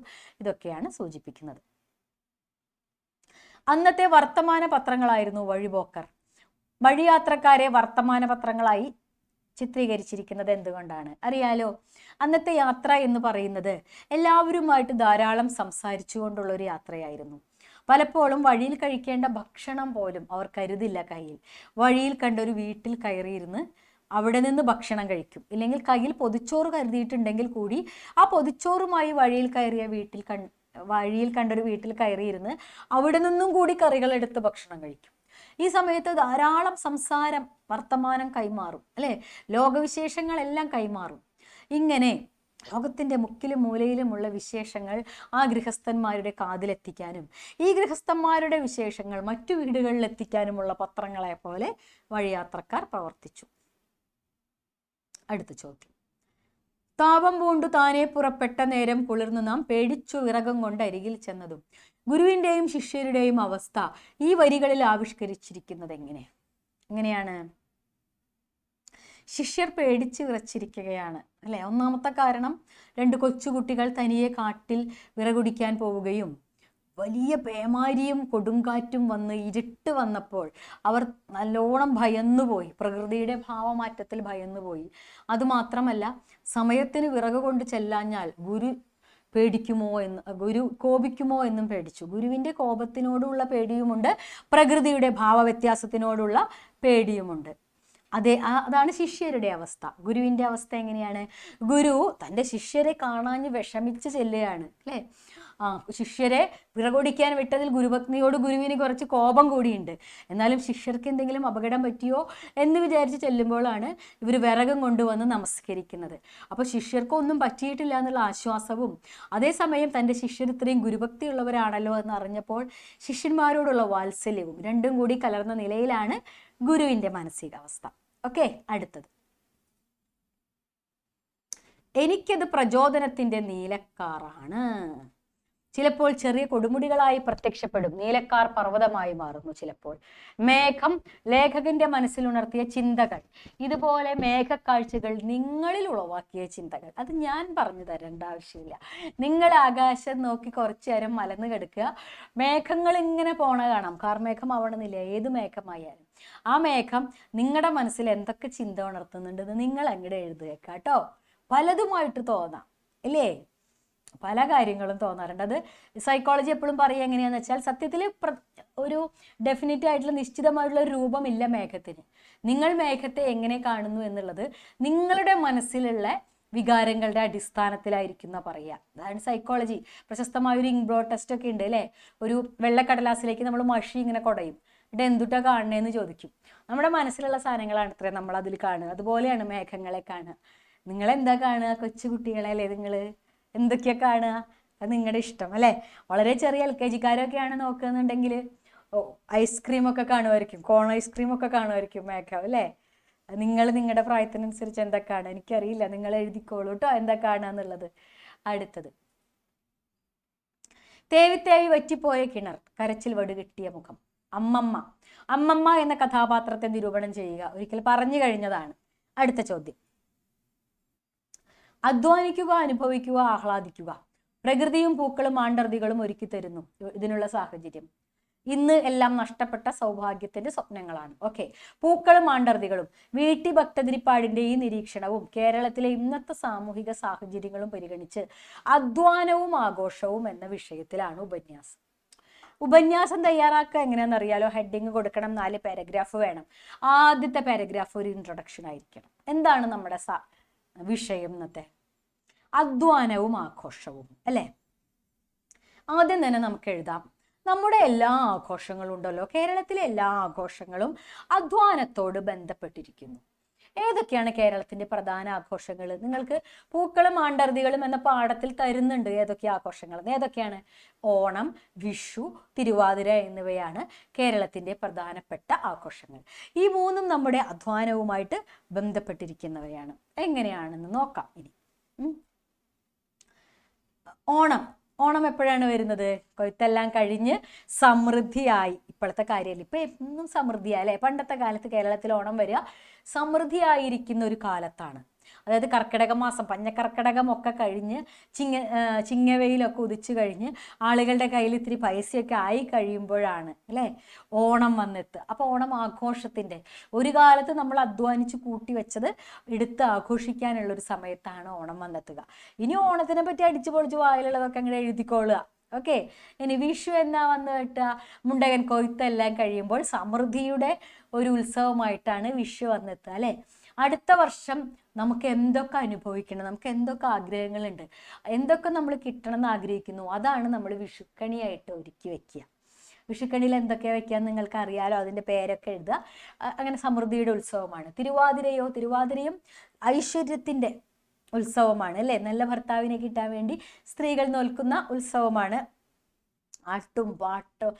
പാട്ടും ആട്ടവും എല്ലാം ഉണ്ട് തിരുവാതിരയിൽ. അങ്ങനെ പ്രധാന ഉത്സവങ്ങളുടെ പേര് എഴുതിയിട്ട് നമ്മൾ അധ്വാനിച്ചത് നമ്മളൊന്ന് അടിച്ചു പൊളിക്കുന്നു അല്ലെ, നന്നായിട്ട് ആസ്വദിക്കുന്നു. അതിന് വേണ്ടിയിട്ടാണ് കേരളത്തിലെ എല്ലാ ആഘോഷങ്ങളും എന്ന് എഴുതിക്കൊള്ളുക. 4 പാരഗ്രാഫായിട്ട് എഴുതിക്കൊള്ളുക. ഓക്കെ, അടുത്തത് കവിതയുടെ പ്രമേയം, ആസ്വാദനാംശങ്ങൾ, പ്രയോഗഭംഗി എന്നിവ പരിഗണിച്ച് ഒരു ആസ്വാദനം തയ്യാറാക്കുക. പുറമേ നിന്നുള്ള കവിതയാണ് തന്നിട്ടുള്ളത്. ഞാൻ നേരത്തെ പറഞ്ഞു എന്തെന്ന്, മലയാളത്തിൽ നല്ല അവഗാഹമുള്ളവർ മാത്രം ഈ പരിപാടിക്ക് പോയാൽ മതി കേട്ടോ. അല്ലാത്തവർ നമ്മൾ പാഠങ്ങളിൽ നിന്ന് നമ്മൾ പഠിച്ചു വെച്ചിട്ടുള്ള എസ്സേ എഴുതുക. ഓക്കെ, ഇനി അടുത്ത ക്വസ്റ്റ്യൻ പേപ്പർ. അമ്മമ്മയുടെ ദുഃഖം ഏറ്റവും തീവ്രമായി അനുഭവപ്പെടുന്ന പ്രയോഗം ഏതാ? പിഞ്ഞിക്കേറിയ പേഴ്സ്, ചില്ലറ തൊട്ടുകളിലെ കണ്ണീർ തിളങ്ങുന്ന ഒരു സൂചിയായി, തേവി തേവി വറ്റിപ്പോയ കിണർ. ഏതാ? തേവി തേവി വറ്റിപ്പോയ കിണർ അല്ലേ. അതാണ് ഏറ്റവും തേവി തേവി വറ്റുകയെന്ന് വെച്ചാൽ അറിയില്ലേ, കിണറിൽ നിന്ന് കോരി കോരി കിണർ വറ്റാറായി. അതുപോലെ അമ്മമ്മയുടെ ജീവിതത്തിൽ നിന്ന് കൊടുത്ത് അമ്മമ്മ തകരാറിലായി പോയി അല്ലേ. അമ്മമ്മയുടെ മരണത്തോടടുത്തു അമ്മമ്മ, അതാണ് സൂചിപ്പിക്കുന്നത്. വഞ്ചിപ്പാട്ടുമായി യോജിക്കാത്ത പ്രസ്താവന ഏത്? അധ്വാനത്തിൻ്റെയും സംഘശക്തിയുടെയും പാട്ട്, വള്ളംകളിക്ക് വേണ്ടി ഉണ്ടായിട്ടുള്ള പാട്ട്, കേരള സംസ്കാരത്തിൻ്റെ ഗാനധാര, ദൃശ്യകലയ്ക്ക് വേണ്ടി പിറവികൊണ്ടു. ഏതാണ്?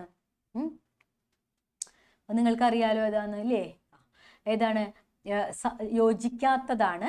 കേരള സംസ്കാരത്തിൻ്റെ ഗാനധാരയാണ്, അധ്വാനത്തിൻ്റെയും സംഘശക്തിയുടെയും പാട്ടാണ്, ഒരു വള്ളം കളിക്ക് വേണ്ടി ഉണ്ടായിട്ടുള്ള ഗാനശാഖയാണ്, ദൃശ്യകലയ്ക്ക് വേണ്ടി മാത്രമല്ല അത് പിറവി കൊണ്ടിട്ടുള്ളത്. ഓക്കെ, അതാണ് യോജിക്കാത്തത്. അടുത്തത്, മേഘം അനിത്യതയുടെ പ്രതീകമാകുന്നു എന്ന് പറയുന്നത് എന്തുകൊണ്ടാണ്? ആകാശത്ത് പെട്ടെന്ന് കാണപ്പെടുന്നു, പെട്ടെന്ന് മറഞ്ഞു പോകുന്നു, അതുകൊണ്ടാണ് അനിത്യത, ഇംപെർമനൻസിയുടെ പ്രതീകമായിട്ടുള്ളത്. അടുത്തത്, കേരളത്തിനുമുണ്ട് അതിൻ്റെതായ ആണ്ടറുതികൾ.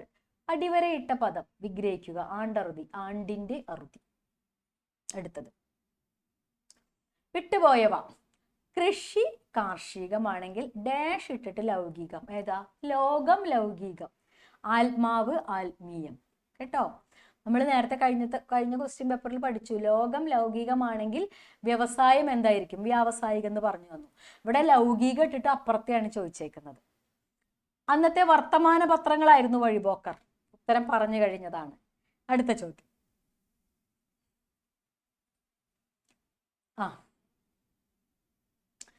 പട്ടിക പൂർത്തിയാക്കാൻ അത് നിങ്ങൾ തനിയെ ചെയ്യേണ്ട കാര്യമാണ്. കാരണം നിങ്ങൾക്കറിയാം നിങ്ങളുടെ പാഠങ്ങൾ ആരാ എഴുതിയേക്കുന്നതെന്ന്. 1-ാം ക്ലാസ് കാലത്ത് കുട്ടികൾക്ക് ഇങ്ങനെ പൂരിപ്പിക്കുക എന്ന് പറഞ്ഞ് കിടക്കില്ലേ, അതുപോലത്തെ സംഗതിയാണ്. അത് നിങ്ങൾക്കറിയാം, തനിയെ ചെയ്യേണ്ട കാര്യമാണ് കേട്ടോ. അടുത്ത സാന്ദ്ര സൗഹൃദം എന്ന കാവ്യഭാഗത്തെ ആശയങ്ങൾ ഉൾപ്പെടുത്തി നഷ്ടമാകുന്ന സൗഹൃദങ്ങൾ എന്ന വിഷയത്തിൽ സ്കൂൾ മാസികയിലേക്ക് ഒരു എഡിറ്റോറിയൽ തയ്യാറാക്കുക. എഡിറ്റോറിയൽ തയ്യാറാക്കുമ്പോൾ ശ്രദ്ധിക്കേണ്ട കാര്യങ്ങൾ ഞാൻ പറഞ്ഞു തരാം. ആദ്യം തന്നെ ഹെഡിങ് കൊടുക്കണം. ഹെഡിങ് അവിടെ ഉണ്ട്, നഷ്ടമാകുന്ന സൗഹൃദങ്ങൾ ഇല്ലേ. അടുത്തതായിട്ട് ഒരു ഇൻട്രൊഡക്ഷൻ കൊടുക്കണം. ഇൻട്രൊഡക്ഷൻ എങ്ങനെയാ കൊടുക്കുക? പണ്ട് കാലത്ത് ഉണ്ടായിരുന്ന സൗഹൃദങ്ങളും കുറിച്ചൊന്ന് വർണ്ണിച്ച് ആദ്യം എഴുതുക. ഇപ്പോഴത്തെ കാലത്ത് അങ്ങനെയൊക്കെ ഉണ്ടോ എന്നൊന്ന് ചോദിക്കാം ഫസ്റ്റ് പാരഗ്രാഫിൽ. പണ്ട് കാലത്തെ സൗഹൃദങ്ങളെ കുറിച്ച് എന്തിലുണ്ട്? സാന്ദ്ര സൗഹൃദത്തിലുണ്ട്. അപ്പോൾ നമുക്ക് അത് പറഞ്ഞു തുടങ്ങാം അല്ലേ. കൃഷ്ണന്റെയും കുചേലന്റെയും ഒക്കെ കഥ, ഇങ്ങനെ ഒരു കഥ 2 സെന്റൻസിൽ എഴുതുക. അല്ലാത്ത ഒരു കഥയാണ്. അവർ തമ്മിൽ ഭയങ്കര അടുപ്പമുണ്ടായിരുന്നു. ഇന്നും നമ്മളുടെ സൗഹൃദത്തിന് നമ്മൾ വലിയ പ്രാധാന്യം കൊടുക്കേണ്ടതുണ്ട്. ഇന്ന് അത്തരത്തിലുള്ള സൗഹൃദങ്ങൾ ഉണ്ടോ എന്ന് സംശയമാണ് എന്നൊക്കെ പറഞ്ഞിട്ട് ഒരു ആമുഖം ആദ്യത്തെ. രണ്ടാമത്തെ പാരഗ്രാഫിൽ എന്താ നമ്മൾ എഴുതേണ്ടത്? ഇന്ന് നമ്മുടെ ബന്ധങ്ങളിൽ വരുന്ന വിള്ളലുകൾ ഉണ്ടല്ലോ, ഇത്ര വലിയ ആഴത്തിലുള്ള സൗഹൃദമൊന്നും ഇല്ല നമുക്കിന്ന് അല്ലേ. ഇന്ന് ഓരോരുത്തർക്കും സൗകര്യം കൂടുന്തോറും മൊബൈലിലേക്കും ഇൻ്റർനെറ്റിലേക്കും സോഷ്യൽ മീഡിയയിലേക്കും ഒതുങ്ങിപ്പോയിട്ട് ശരിക്കുമുള്ള സൗഹൃദങ്ങൾ കുറഞ്ഞു തുടങ്ങുന്ന ഒരു കേരളമാണെന്ന്. അതിനെക്കുറിച്ച് നമ്മൾ എഴുതുക കേട്ടോ. ഒരു വീട്ടിൽ, ഒരു കൂട്ടിലെ കിളി പോലെ ഒരു വീട്ടിൽ ഒറ്റപ്പെട്ടു പോകുന്ന കുട്ടികൾ സ്വന്തം കളികളിലേക്ക്, അതായത് സോഷ്യൽ മീഡിയയിലേക്കും മൊബൈലിലേക്കും മാത്രം ഒതുങ്ങിപ്പോകുന്ന ഒരു മാനസികാവസ്ഥ, അതൊക്കെ വിശദീകരിച്ച് എഴുതിയിട്ട് നമ്മുടെ കേരളത്തിൽ അത്തരം സൗഹൃദങ്ങൾ കുറഞ്ഞു പോവുകയാണോ എന്നുള്ളൊരു സംശയമൊക്കെ ഒന്ന് പ്രകടിപ്പിക്കുക രണ്ടാമത്തെ പാരഗ്രാഫിൽ. മൂന്നാമത്തെ പാരഗ്രാഫിൽ നിങ്ങൾ ഇതിനൊരു പരിഹാരം നിർദ്ദേശിക്കണം. ഇതിങ്ങനെ പാടില്ല, നല്ല സൗഹൃദം വളർത്തണം എന്നുള്ളതിനെ പറ്റിയിട്ട് അടുത്ത പാരഗ്രാഫ് എഴുതുക. അതിനുവേണ്ടി എന്തൊക്കെയാണ് ചെയ്യേണ്ടത് എന്നുള്ള കാര്യങ്ങൾ എഴുതുക. എന്തൊക്കെ ചെയ്യേണ്ടതെന്ന് അറിയാലോ അല്ലേ. വീട്ടിലിരിക്കുന്ന സമയം കഴിയുന്നതും ഇൻ്റർനെറ്റും ഫോണും ഒക്കെ മാറ്റിവെച്ച് പുറത്തേക്ക് ഇറങ്ങി അയൽപക്കക്കാരായിട്ടും കൂട്ടുകാരായിട്ടും കളിച്ച് തിമർക്കുക ഒരു ബാല്യം അല്ലേ. അതേസമയം ഒരു സിൻസിയറിറ്റി, ആത്മാർത്ഥത എല്ലാത്തിലും നിലനിർത്താൻ ശ്രമിക്കുക എന്നൊക്കെ പറഞ്ഞ് അതിനുള്ളൊരു പരിഹാരവും എഴുതിയ എഡിറ്റോറിയലായി. ഓക്കെ. അടുത്തത് എഡിറ്റോറിയലിന് പകരം നിങ്ങളോട് ചിലപ്പോൾ മുഖപ്രസംഗം എന്നാവുന്നു ചോദിക്കുക. മുഖപ്രസംഗവും എഡിറ്റോറിയലും പത്രാധിപ കുറിപ്പും ഒന്നാണ്. ഒരു ഹെഡിങ് കൊടുക്കുക, 3-4 പാരഗ്രാഫ് എഴുതുക. ഇതാണ് വേണ്ടത്. ഒരിക്കലും പ്രസംഗവുമായിട്ട് മുഖപ്രസംഗത്തെ കൺഫ്യൂസ് ചെയ്യിക്കരുത് പ്രഭാഷണവുമായിട്ട്. ഓക്കെ. അടുത്തത് അരിസ്റ്റോഫനീസിന്റെ മേഘങ്ങൾ എന്ന നാടകത്തിൽ മേഘങ്ങളുടെ സംഘഗാനം കേൾക്കുന്നു. പ്രാചീന കാലത്തെ കവികൾ മാത്രമല്ല നാട്യകൃത്തുക്കളും അനിർവചനീയമായ വിഷയമാക്കിയിരുന്നത് മേഘങ്ങളിലൂടെയായിരുന്നു. വിശകലനം ചെയ്ത് സമർത്ഥിക്കുക. അതെന്താ ചെയ്യേണ്ടതെന്ന് വെച്ചാൽ, മേഘങ്ങളെ കുറിച്ച് പല സാഹിത്യകാരന്മാരും പറഞ്ഞത് നിങ്ങളുടെ പാഠത്തിലുണ്ട് ഇല്ലേ. അരിസ്റ്റോഫനീസ് പറഞ്ഞതുണ്ട്, പിന്നെ ആരാണ്, ദാത്തെ പറഞ്ഞതുണ്ട്, വില്യം ബ്ലേക്ക് പറഞ്ഞതുണ്ട്. ഇങ്ങനെ ഓരോരുത്തരും പറഞ്ഞ കാര്യങ്ങൾ പറഞ്ഞിട്ടുണ്ട്. ചിലർ മേഘത്തിന് വേർഡ്സ്വർത്ത് പറഞ്ഞതുണ്ട് ഇല്ലേ. വേർഡ്സ്വർത്ത് എന്തെന്നാ പറഞ്ഞത്? മേഘം ഏകാഗിയായ ഒരാളെ പോലെയാണെന്ന് പറഞ്ഞു ഇല്ലേ. അങ്ങനെ ഓരോരുത്തരും പറഞ്ഞ ഉദാഹരണങ്ങൾ ചേർത്ത് വെച്ച് എഴുതുകയാണ് വേണ്ടത് കേട്ടോ. വിശദമായിട്ട് അതിൽ തന്നിട്ടുണ്ട്. അതുപോലെ ബൈബിളിൽ എന്താ പറഞ്ഞേക്കുന്നതെന്ന് പറഞ്ഞിട്ടുണ്ട്. യഹോവയുടെ രഥം പോലെയാണെന്ന് പറഞ്ഞിട്ടുണ്ട്. അതായത് നിങ്ങൾ സ്വന്തമായിട്ട് എഴുതാനൊന്നുമില്ല ഇതിൽ ജസ്റ്റ് ഉള്ളത് പാഠഭാഗത്ത് മേഘത്തെക്കുറിച്ച് ഓരോരുത്തരും, ഓരോ കവികളും ഓരോ നാടകൃത്തുക്കളും എന്തൊക്കെ പറഞ്ഞിട്ടുണ്ടോ അതൊക്കെ അക്കൗട്ട് എഴുതി വെച്ചേക്കുക. അരിസ്റ്റോഫനീസ്, വില്യം ബ്ലേക്ക്, വില്യം വേർഡ്സ്വർത്ത് ഇവരൊക്കെ പറഞ്ഞത് കറക്റ്റായിട്ട് കൊടുത്തിട്ടുണ്ട് അതിൽ കേട്ടോ. പഴയ നിയമത്തിൽ എന്താ പറഞ്ഞേക്കുന്നതെന്ന് കൊടുത്തിട്ടുണ്ട്. മോസസ് കാണുന്ന വിധം കൊടുത്തിട്ടുണ്ട്. ചിലവരുടെ സിംഹക്കുട്ടിയായിട്ട് കാണുന്നു. ഇങ്ങനെ പലതരത്തിൽ പല സങ്കല്പങ്ങൾ കൊടുത്തിട്ടുണ്ട്. അതൊക്കെ പഠിച്ചെഴുതിയാൽ മതി. അടുത്തത് പാഠത്തിന്റെ നീളെ മുക്തകങ്ങളിൽ നിന്നാണ് വന്നിട്ടുള്ളത്. ഇപ്രാവശ്യം മുക്തകങ്ങളിൽ നിന്ന് വരില്ല എന്നാണ് അറിഞ്ഞിട്ടുള്ളത്. അതിന് മുമ്പുള്ള വരെയാണ് പോർഷൻ എന്നാണ് അറിഞ്ഞിട്ടുള്ളത്. പലർക്കും മുക്തകങ്ങൾ ക്ലാസ്സുകളിൽ എടുത്തിട്ടുണ്ടാവില്ല അല്ലേ. ഇതിൽ മുക്തകങ്ങളിലെ രാഗങ്ങളിലെ കഥാപാത്രങ്ങളെ താരതമ്യം ചെയ്ത് കുറിപ്പ് തയ്യാറാക്കുക എന്നുള്ളതാണ്. നമുക്കത് വിടാം, കാരണം പല സ്കൂളുകളിലും അത് എടുത്തിട്ടില്ല, മുക്തകങ്ങളില്ല എന്നാണ് അറിവ്. ഉണ്ടെങ്കിൽ തന്നെ അത് കൈപ്പൊക്കയെ കുറിച്ചാണ് പറയുന്നത്. സാരമില്ല, അത് വേണ്ട. അടുത്തത് അമ്മമ്മയെ കുറിച്ച് ആലോചിക്കാനേ വയ്യ. പി സുരേന്ദ്രൻ. അമ്മ എന്ന അനുഭവക്കുറിപ്പ് അവസാനിക്കുന്നത് ഇങ്ങനെയാണ്. വായനക്കാരനായ നിങ്ങളും ഇങ്ങനെ ചിന്തിച്ചിട്ടുണ്ടാകും.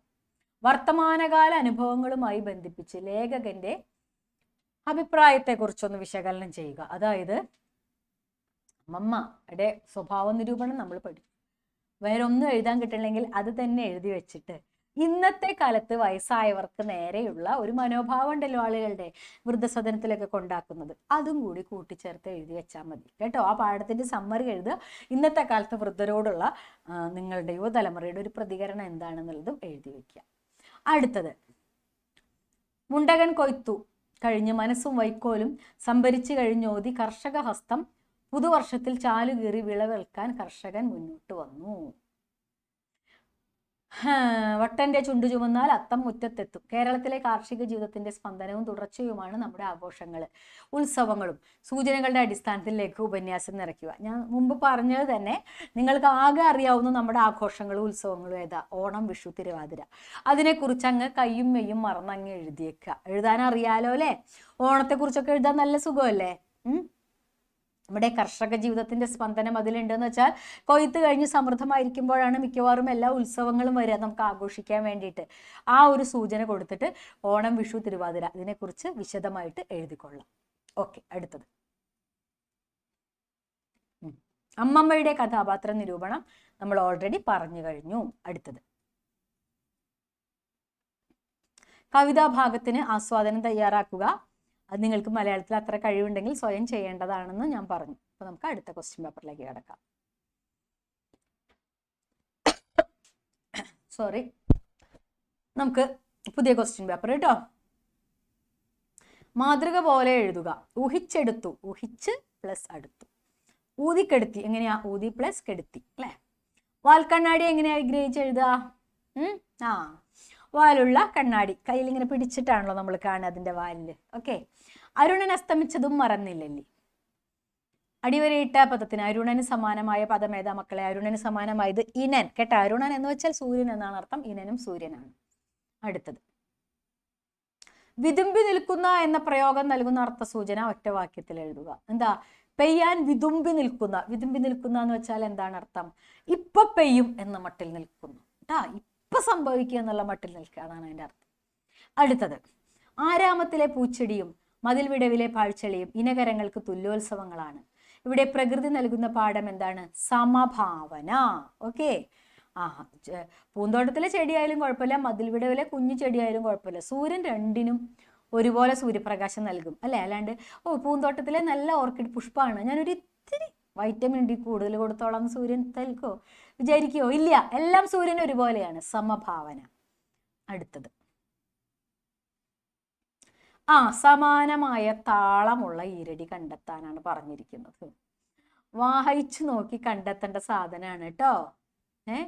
അതായത് കുട്ടനാടൻ പുഞ്ചയിലെ ആ വഞ്ചിപ്പാടിന്റെ താളം ഉണ്ടല്ലോ, അത് ചൊല്ലി നോക്കി. ഇത് നമ്മൾ എത്ര പഠിച്ചു പോയാലും കാര്യമില്ല മക്കളെ പരീക്ഷയ്ക്ക്. അത് ഓരോരുത്തർക്കും താളം കണ്ടെത്താനുള്ള കഴിവിനനുസരിച്ച് നിങ്ങൾ ചൊല്ലി നോക്കി കണ്ടെത്തുക. ഓക്കെ.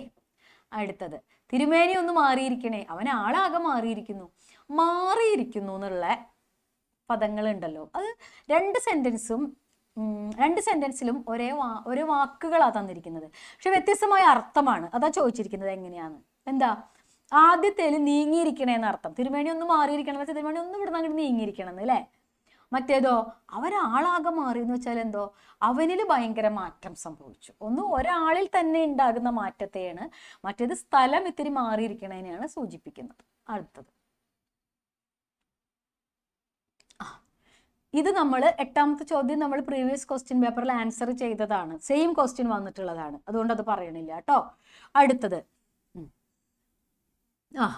ഇക്കാലത്തെ യാത്രാ സൗകര്യങ്ങളെയും അനുഭവങ്ങളെയും മുൻനിർത്തി ലേഖകന്റെ അഭിപ്രായത്തോടുള്ള പ്രതികരണം. എന്താണ് ലേഖകന്റെ അഭിപ്രായം? പണ്ടത്തെ വഴിയാത്ര ഒരാളുടെ ലോകപരിചയം വളരെ വർദ്ധിപ്പിക്കുന്നതായിരുന്നു, എന്നാൽ ഇപ്പോഴത്തെ വഴിയാത്ര അങ്ങനെയൊന്നും അല്ലാന്ന്. ഇത് നമ്മൾ ഇന്നത്തെ കാലത്തെ ബന്ധപ്പെടുത്തി പറയാൻ, അത് ഞാൻ പറഞ്ഞു കഴിഞ്ഞു ഇല്ലേ. ഇന്നത്തെ മൊബൈലും കാര്യങ്ങളൊക്കെ ബന്ധപ്പെടുത്തി നമ്മൾ പ്രീവിയസ് ക്വസ്റ്റ്യൻ പേപ്പറിൽ പറഞ്ഞു കഴിഞ്ഞു. അപ്പൊ നിങ്ങൾ കണ്ടോ കുട്ടികളെ എത്ര റിപ്പീറ്റഡ് ആയിട്ടാണ് ക്വസ്റ്റ്യൻസ് വരുന്നത് അല്ലേ. അടുത്തത് അമ്മുമ്മയെക്കുറിച്ച് ഓർക്കാനേ വയ്യ. ആനുകാലിക സംഭവങ്ങളുമായിട്ട് കുറിപ്പ്. തൊട്ടപ്പുറത്തെ ക്വസ്റ്റ്യൻ പേപ്പറിൽ വന്നത് തന്നെ. അപ്പം ഇനി പറയണില്ല കേട്ടോ. ഇനി പൂക്കളും ആഘോഷങ്ങളും ഇടകലർന്നതാണ് മലയാളിയുടെ ജീവിതം. എങ്കിലും ഇന്ന് എല്ലാം നഷ്ടപ്പെട്ടു എന്ന് വീട്ടിൽ പറയുന്നു.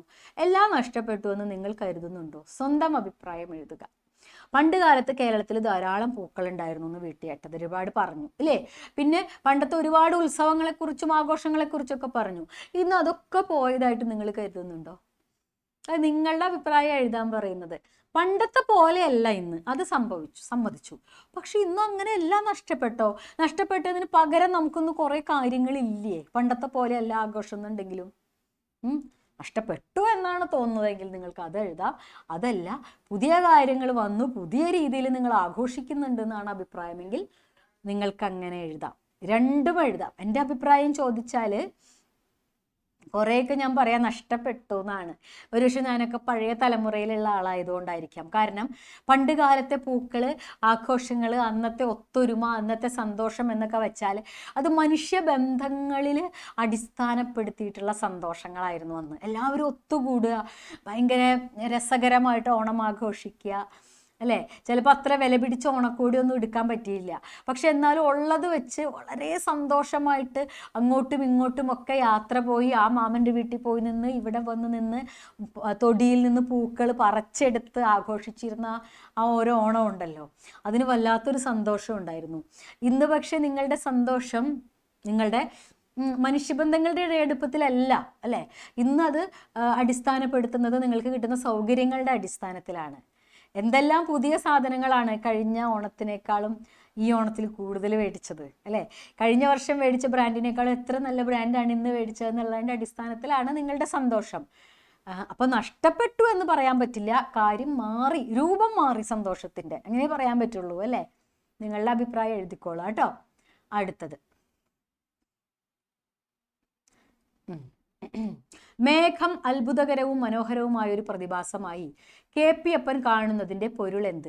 സൂചനകൾ പരിഗണിച്ച് കുറിപ്പ് തയ്യാറാക്കുക. ഇതിൻ്റെ ഉത്തരം നേരത്തെ നമ്മൾ പറഞ്ഞതാണ്. മേഘത്തെക്കുറിച്ച് ഓരോരുത്തരും എന്തൊക്കെയാണ് കാണുന്നതെന്ന് നിങ്ങൾ എഴുതുക. പിന്നെ KP അപ്പൻ എങ്ങനെയാണ് കാണുന്നത് എഴുതുക. ഓക്കെ. അടുത്തത് പേടിച്ചു വിറച്ചു നിന്ന ശിഷ്യരെ സാന്ത്വനിപ്പിക്കുകയും അനുഗ്രഹിക്കുകയും ചെയ്തു സാന്ദീപനി. തൻ്റെ മക്കളെ പൊന്നുപോലെ നോക്കണമേ എന്ന് അമ്മമ്മ അപേക്ഷിക്കുന്നു. ഗുരു ശിഷ്യ ബന്ധം ശക്തമാകേണ്ടതിൻ്റെ ആവശ്യകതയാണോ ഇവിടെ സൂചിപ്പിക്കുന്നത്? നിങ്ങളുടെ അഭിപ്രായം എഴുതുക. ആണ് എന്ന് എഴുതുകയായിരിക്കും നല്ലത്. എന്നിട്ട് സാന്ദീപനി മഹർഷിയും ശിഷ്യന്മാരും തമ്മിലുണ്ടായിരുന്ന ആ ബന്ധത്തെക്കുറിച്ച് എഴുതുക അല്ലേ. ശിഷ്യന്മാരെ കാണാതായപ്പോൾ വല്ലാതെ വറി ചെയ്തതിനെ പറ്റിയിട്ടും, കാട്ടിലെത്തിയപ്പോൾ ശിഷ്യന്മാരെ അന്വേഷിച്ചെത്തിയപ്പോൾ വിറകും കൊണ്ട് ചെന്ന് ശിഷ്യർ നമസ്കരിച്ചപ്പോൾ ഉണ്ടായിരുന്ന അവരുടെ മാനസികാവസ്ഥയും അതൊക്കെ നമ്മൾ പ്രീവിയസ് ക്വസ്റ്റ്യൻ പേപ്പറിൽ പറഞ്ഞു അല്ലേ. അവിടെ ഗുരുവും ശിഷ്യനും തമ്മിലുള്ള വല്ലാത്തൊരു ബന്ധം കാണുന്നുണ്ട്. ഇന്ന് അത്തരത്തിലുള്ള ബന്ധം കാണുന്നില്ല എന്നും കുറേയും കൂടി ബന്ധം ദൃഢമാകേണ്ടതിൻ്റെ ആവശ്യകതയുണ്ട് എന്ന് എഴുതാണ് നല്ലത് കേട്ടോ. ഇനിയിപ്പോൾ അങ്ങനെയൊന്നും നിങ്ങൾക്ക് തോന്നണില്ലെങ്കിൽ അത് നിങ്ങളുടെ ഇഷ്ടം. ഓക്കെ. അടുത്തത് വാടാതെ വരികൻ്റെ കയ്യിൽ അതുന പീയൂഷഡംബത്തെയും ഭേദിച്ചൻപോട് കയ്പ വെല്ലു തരസാ പറ്റുള്ള പൈതങ്ങളെ. മുക്തകങ്ങളാണ്. മുക്തകങ്ങൾ ഇപ്രാവശ്യം ഇല്ല എന്നാണ് നമ്മുടെ അറിവ്. എന്തായാലും ഏതെങ്കിലുമൊക്കെ സ്കൂളുകളിൽ മുക്തകങ്ങൾ എടുത്തിട്ടുണ്ടാവും. ഞാൻ വെറുതെ ഒന്ന് അർത്ഥം പറയാമെന്ന് മാത്രം കേട്ടോ. അതായത് കൈപ്പയ്ക്കനെ കുറിച്ചാണ് ഇവിടെ പറയുന്നത്. കൈപ്പയ്ക്ക അമൃതിന് തുല്യമായിട്ടൊക്കെ വാഴ്ത്തുന്നുണ്ട്. അത്ര മതി നിങ്ങൾക്ക്. പുസ്തകങ്ങളിൽ നിന്ന് അധികം ചോദ്യങ്ങൾ വരാനും വഴിയില്ല. വന്നാൽ തന്നെ നിങ്ങൾക്കത് ഓപ്ഷനിൽ വിട്ട് കളഞ്ഞെഴുതാവുന്നതുമാണ്. അടുത്തത് അവർ പതുക്കെ കടന്നു പോകുന്നു. പതുക്കെ പതുക്കെ നമ്മെ മുലയൂട്ടിയവർ, പണിയെടുത്ത് പഠിപ്പിച്ചവർ, ശാസിച്ചവർ, ശിക്ഷിച്ചവർ. സാന്ദ്ര സൗഹൃദം, അമ്മമ്മ, വഴിയാത്ര എന്നീ പാഠങ്ങളിൽ നമുക്ക് കാണാൻ കഴിയുന്നത് സൗഹൃദം, സ്നേഹം, സഹോദര്യം തുടങ്ങിയ മൂല്യങ്ങളാണല്ലോ. ഇക്കാലത്ത് ഇതൊക്കെ അകന്നു പോവുകയാണോ? ലഘു ഉപന്യാസം തയ്യാറാക്കുക. അപ്പൊ തുടക്കത്തിൽ എന്താണെന്ന് വെച്ചാൽ നിങ്ങൾക്ക് പഠിക്കാനില്ലാത്ത ഒരു കവിതയാണ് തന്നേക്കണത്. 4 വരി. ഞാൻ നിങ്ങളോട് പറഞ്ഞു ക്വസ്റ്റ്യൻ പേപ്പർ കാണുമ്പോൾ മക്കൾ പേടിക്കരുത്. പഠിക്കാനില്ലാത്ത കവിതയാണെങ്കിൽ നിങ്ങൾ ജസ്റ്റ് അതിനെ വിട്ടിട്ട് കറക്റ്റായിട്ട് എന്താ ക്വസ്റ്റ്യൻ അതിൻ്റെ അടിയിൽ ചോദിച്ചേക്കണമെന്ന് വായിച്ചു നോക്കൂ. അത് നമ്മളോട് ചോദിച്ചിട്ടുള്ളത് എന്താ? സാന്ദ്ര സൗഹൃദം, അമ്മമ്മ, വഴിയാത്ര. ഈ പാഠങ്ങളിൽ സ്നേഹത്തെക്കുറിച്ച്, സ്നേഹം, സൗഹൃദം, സാഹോദര്യത്തിനെ കുറിച്ചാണ് പറഞ്ഞിട്ടുള്ളത് അല്ലേ. ഈ മൂല്യങ്ങൾ ഇപ്പോഴും നമ്മുടെ ഇടയിൽ കാണുന്നുണ്ടോ എന്ന് ചോദിച്ചിട്ടുള്ളൂ. ആ നിങ്ങൾക്ക് പഠിക്കാനുള്ള പാഠങ്ങളുടെ ബേസ് ചെയ്ത് മാത്രം ഉത്തരം എഴുതിയാൽ മതി. മറ്റേ കവിത നിങ്ങൾക്ക് വായിച്ചിട്ട് മനസ്സിലായില്ലെങ്കിൽ, വായിച്ചിട്ട് മനസ്സിലാവുന്നുണ്ടെങ്കിൽ അതും കൂടി ഒന്ന് കൂട്ടിച്ചേർക്കുക, അത്രേ ഉള്ളൂ കേട്ടോ. അത് വലിയൊരു കാര്യമായിട്ട് ദയവ് ചെയ്ത് അത് നിങ്ങൾ വിടരുത്. പഠിക്കാത്ത ഭാഗത്തുനിന്ന് വന്ന ക്വസ്റ്റ്യനാണേ, എനിക്ക് ആ 4 വരി വായിച്ചിട്ട് മനസ്സിലായില്ല, അങ്ങനെ നിങ്ങൾ പറയരുത്.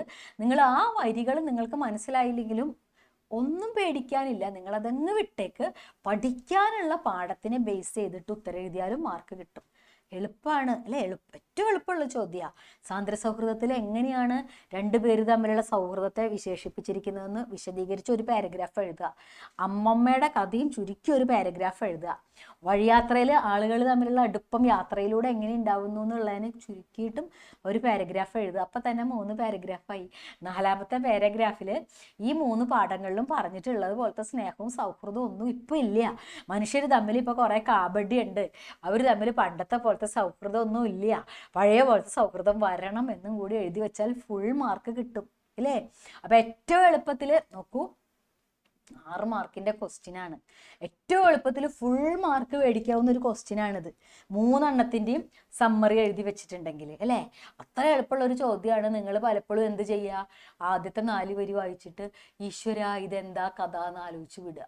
അപ്പം അങ്ങനെ ചെയ്യരുത്. ഓക്കെ, അടുത്തത്. നമ്മുടെ ആഘോഷങ്ങൾ കൃഷിയുമായി ബന്ധപ്പെട്ട് രൂപപ്പെട്ടതാണ്. എന്നാൽ ഇന്ന് ആഘോഷങ്ങൾ കൂടി വരികയും കൃഷിയോടുള്ള ബന്ധം കുറഞ്ഞു വരികയും ചെയ്യുന്നുണ്ടോ? പൂക്കളും ആണ്ടർതികളും എന്ന പാഠഭാഗത്തിലെ ആശയങ്ങളും കൂടി പരിഗണിച്ചിട്ട് നിങ്ങൾ ഇതിന് ഉത്തരം എഴുതണം. അപ്പോൾ നിങ്ങൾ ചെയ്യേണ്ടത് എന്താണെന്ന് വെച്ചാൽ, ആദ്യം പൂക്കളും ആണ്ടർതികളും എന്നുള്ള പാഠഭാഗത്തെ മുൻനിർത്തിയിട്ട് ഓണത്തെക്കുറിച്ച് നല്ലോണം എഴുതുക, വിഷുവിനെ കുറിച്ച് നല്ലോണം എഴുതുക. നമുക്കൊക്കെ മലയാളികളാണ്. ഓണത്തെക്കുറിച്ചും വിഷുവിനെ കുറിച്ചും നിങ്ങൾക്ക് എഴുതാൻ പറ്റാത്തതായിട്ട് ഒന്നുമില്ല എന്ന് എനിക്കറിയാം. അവിടെ വായിൽ വരുന്നതൊക്കെ എഴുതിക്കൊള്ളുക ഓണത്തെ പറ്റിയിട്ട് കേട്ടോ. തിരുവാതിരനെ കുറിച്ചും 3 ആഘോഷങ്ങളെ കുറിച്ചും ഇഷ്ടം പോലെ അങ്ങോട്ട് എഴുതുക.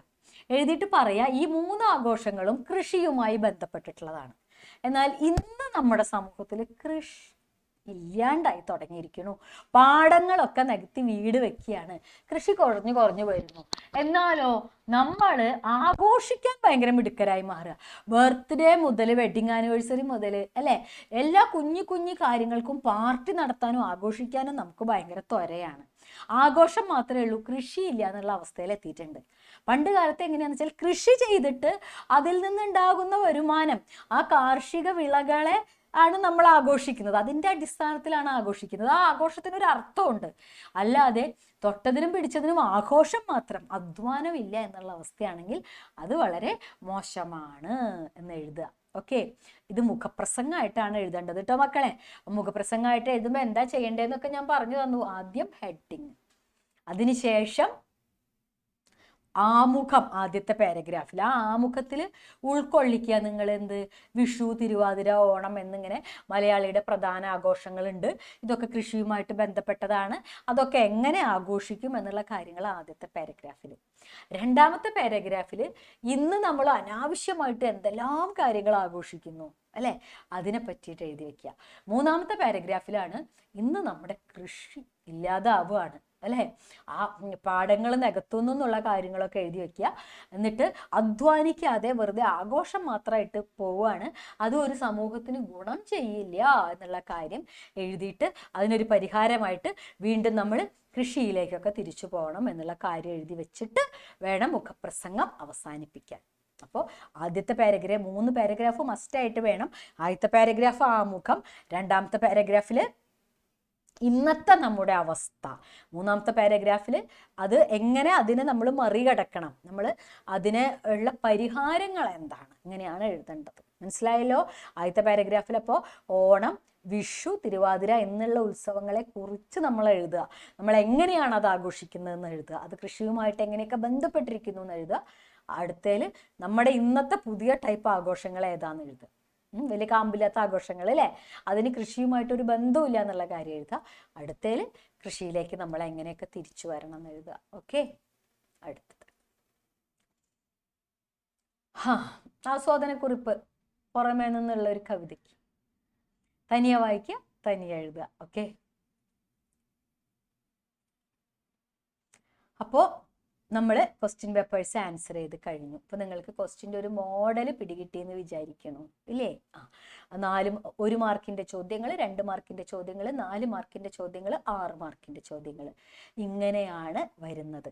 അപ്പോൾ ഒരു കാര്യം നിർബന്ധമായിട്ട് ചെയ്യണം. പരീക്ഷയ്ക്ക് മുമ്പ് ഏതെങ്കിലും ഒരു ക്വസ്റ്റ്യൻ പേപ്പർ ഫുള്ളായിട്ട് നിങ്ങൾ ഒറ്റയടിക്ക് ആൻസർ ചെയ്തിട്ട് എത്ര സമയത്തിനുള്ളിൽ നിങ്ങൾക്കൊരു ക്വസ്റ്റ്യൻ പേപ്പർ ആൻസർ ചെയ്യാൻ പറ്റുന്നുണ്ടെന്ന് നിങ്ങൾ നോക്കണം. കാരണം പുതിയ മോഡലാണ് ക്വസ്റ്റ്യൻ പേപ്പർ കേട്ടോ. അപ്പോൾ അതൊന്ന് ചെയ്ത് നോക്കണം. നന്നായിട്ട് പഠിക്കുക. ഓക്കെ.